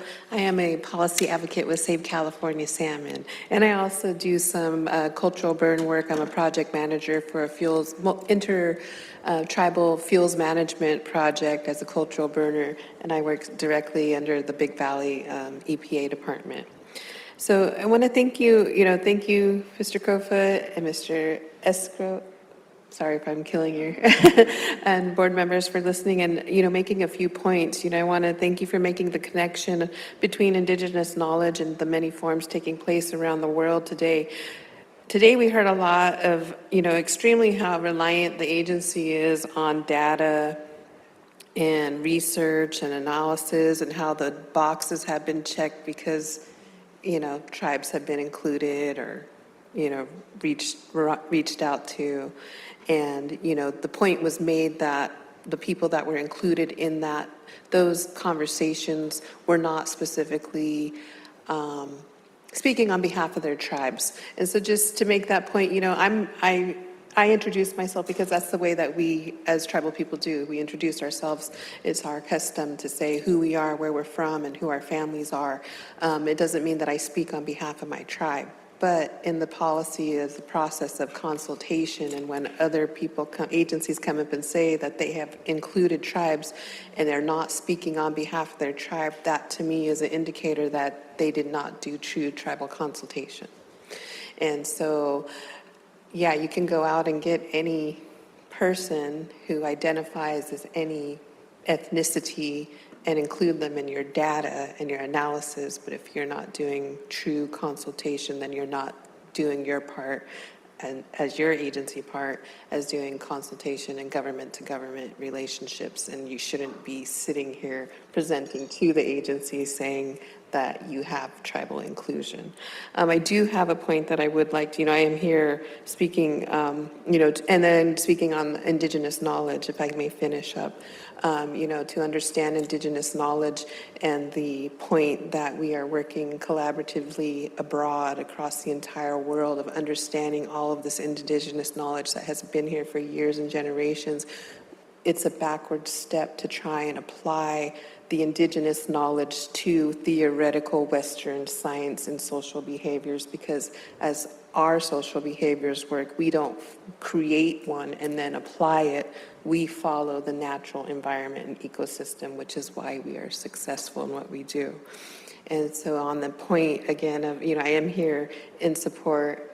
We did, Save California Salmon, write a comment letter supporting the inclusion of Indigenous people and applying your policies and tribal engagement policy to the plastics monitoring, because it is extremely important that we are not just a box that is checked, but true tribal consultation is taking place.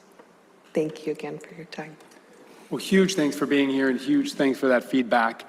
The way I talk about our work is we're very much on a journey of listening and learning. And so while our tribal consultation processes requirements have improved, we really want to move beyond this historic check the box after a decision's made to early, often, and meaningful consultation with the tribes from the region that our decisions are impacting, so that we actually shape the decisions with those consultations versus go to the tribal governments or communities afterwards. But I'll be the first one to say that there's plenty of times that we get it wrong, and there's a lot that we can learn. So I really appreciate you being here and just being so candid with us. And what we'll do as OPC is really dig in and follow up and ensure that the consultations that we're engaged in, we understand when we need to be consulting with the tribal governments and tribal communities in these areas that are your lands, your homelands, where we're impacting a decision, and when our consultation is less formalized and more informal, more broadly. So huge thanks for this, and I think it's an ongoing conversation. Absolutely, thank you. Thank you very much. Let's move to online comment. We currently have 5 commenters in the queue. Sorry, 4. Our first commenter is Lisa Swatoni, followed by Keith Rutzart. Lisa just dropped, so Keith, you have the floor. Thank you. Good afternoon. Keith Rutzart with the Giant Kelp Restoration Project in Monterey. Our 23-23 Decadal Management Review petition to the Fish and Game Commission was evaluated by the CDFW and MPA team, but on Friday we learned that our 28 requests were all denied. We were hopeful that the silence of the Department of No for years could result in the final acceptance of the problem and our proposed solution, but they were just checking a box and were against our petition all along. And not just ours, all 10 of the BIN 2 non-tribally led petitions were denied.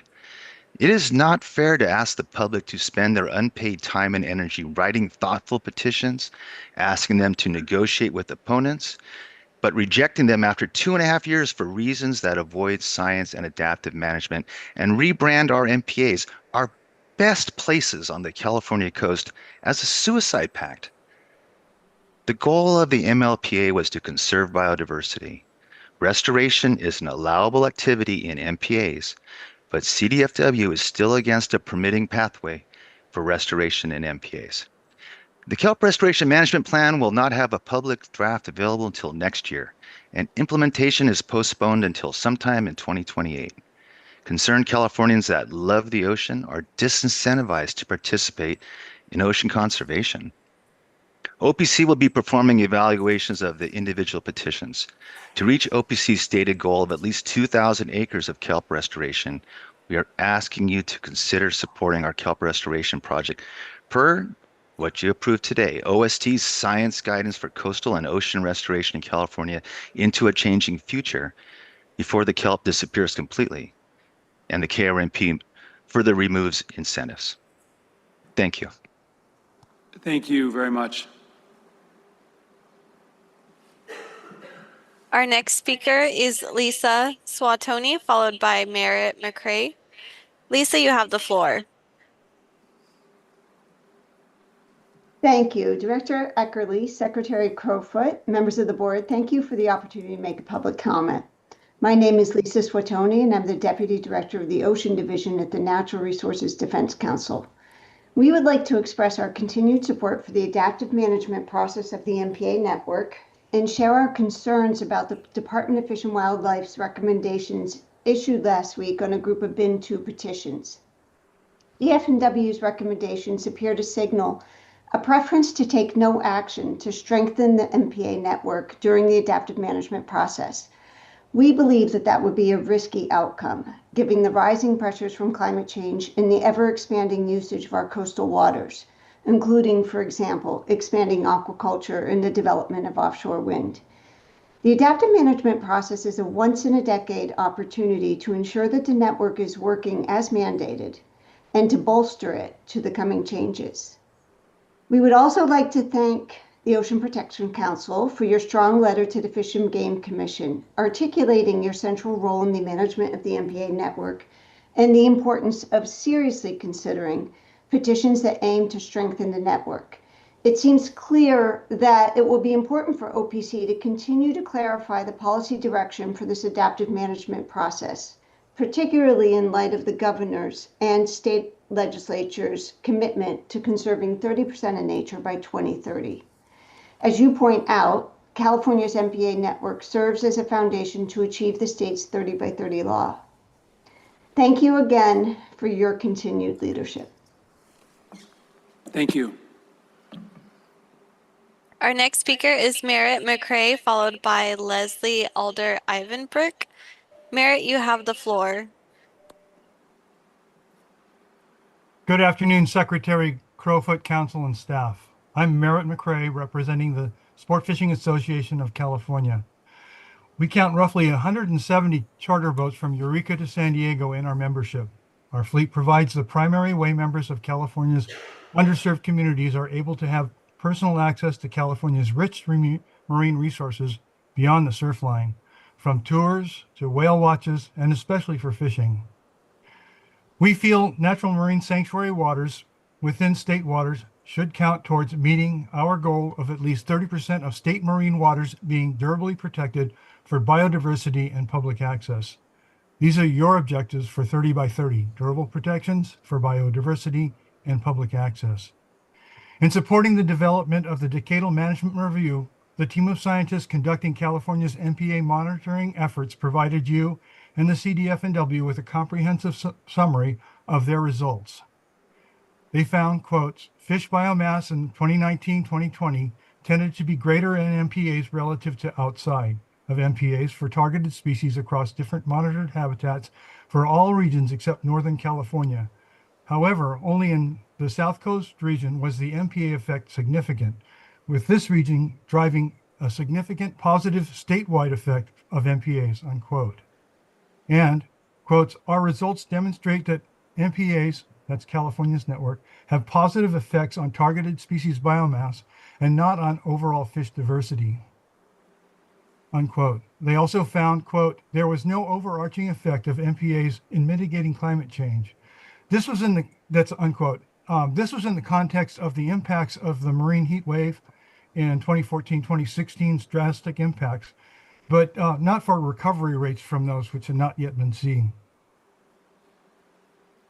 Regarding human engagement, they found, quotes, MPAs affiliated with state and county parks, extensive sand beach shoreline, and that allow take show disproportionately high engagement relative to population density. And that was the population density of people in the near field of the particular MPA. While further study of our MPA network may ultimately illuminate positive MPA effects, oh, I see my time has finished. I will submit this comment as a written public comment at a future meeting. Thank you very much.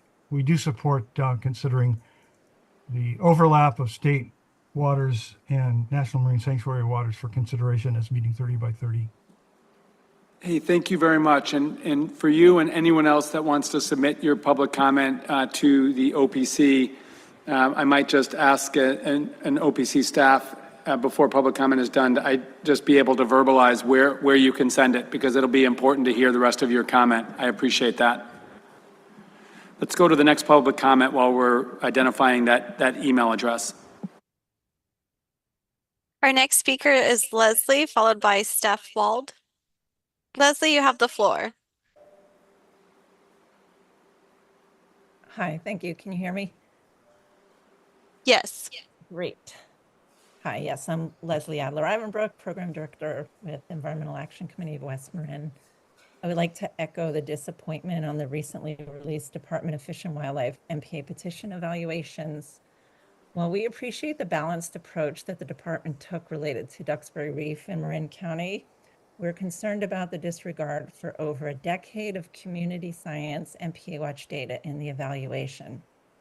Use trends revealed by community science data provide crucial information to understand potential and long-term impacts on marine and intertidal communities, and should be used to inform enforcement, education, and potential strengthening of regulations in addition to the CDFW enforcement data.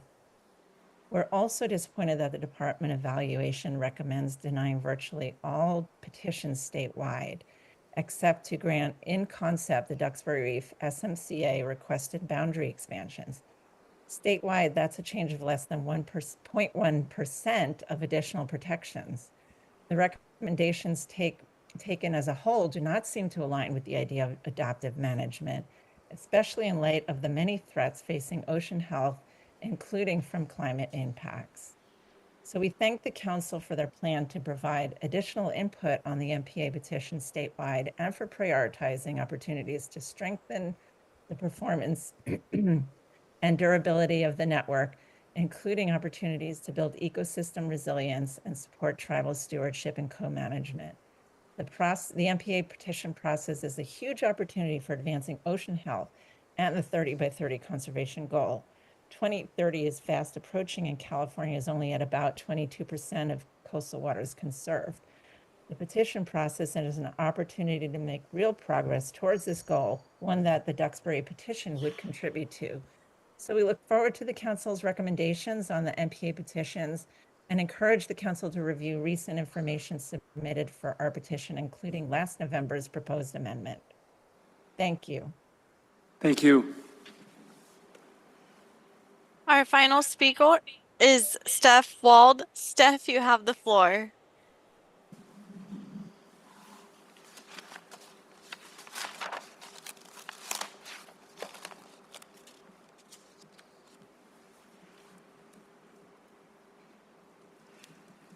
Steph, you are on mute.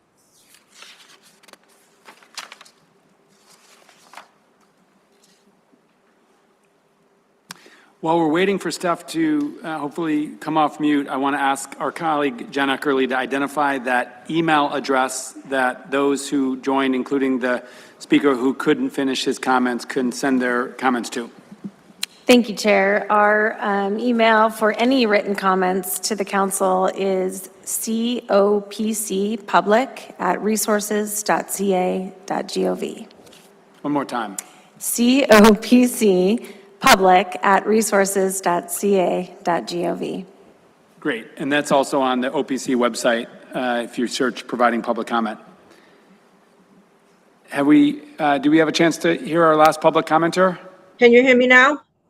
Yes. Great. My name is Steph Wald, and I'm calling in about the proposed Point Sal MPA. As a founding member of the Dune Center in Guadalupe and resident of Oceano, where I can see Muscle Point from my home, I'm a longtime visitor to the Point Sal area. I was also involved in the Dunes Collaborative, reviewing Coastal Conservancy and CDFW OSPR cleanup settlement proposals for the Unocal oil site in the dunes, which impacted nearby coastal waters. I respectfully request you help protect this sensitive and spectacular area by urging the Fish and Game Commission to approve the proposed Point Sal Marine Protected Area. The Point Sal proposal addresses 3 of the 4 OPC key strategies for 30 by 30 because it would advance tribal co-management, strengthen protections with a new national monument, new national marine sanctuary, and would strengthen the performance and durability of the MPA network as part of the adaptive management process. I was incredibly disappointed, like other speakers, to see CDFW deny all but part of one conservation proposal to strengthen the MPA network last week. While CDFW's evaluations of the tribally led petitions aren't out yet, I wanted to emphasize that OPC's leadership is critical. I sincerely hope your evaluation of the Point Sal MPA proposal is favorable. Thank you for your engagement in this process and for your leadership in conserving California's coastal resources. And thank you and everybody who provided public comment for either coming here to the Natural Resources Agency here in Sacramento or joining via Zoom or telephone. The public comment is so important to us. And for those who have been tracking or discussing this, the MPA petitions that are currently before the Fish and Game Commission, as Director Eckerly and I noted, the OPC sent a letter to the Commission last week expressing our intention to provide more input to those petitions as they are considered in regional public meetings this spring. And you can find a copy of that letter on the OPC website and more to come on that. So with that said, I will just share the arrangements for our next meeting before we adjourn. It will take place on Tuesday, June 16th, which is less than 3 months away, here at the Natural Resources Agency meeting from 1 to 5 p.m. Again, Tuesday, June 16th, from 1 to 5 p.m. Big thanks to our council members who joined us in person and those who were able to join us online. And as always, I'll say that even in these challenging, uncertain times with a lot of instability in our country and our world, the work of the OPC gives us all real inspiration.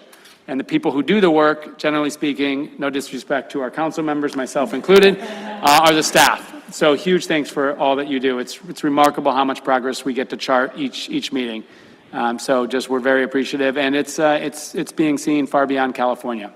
So thanks very much. And with that, our meeting is adjourned.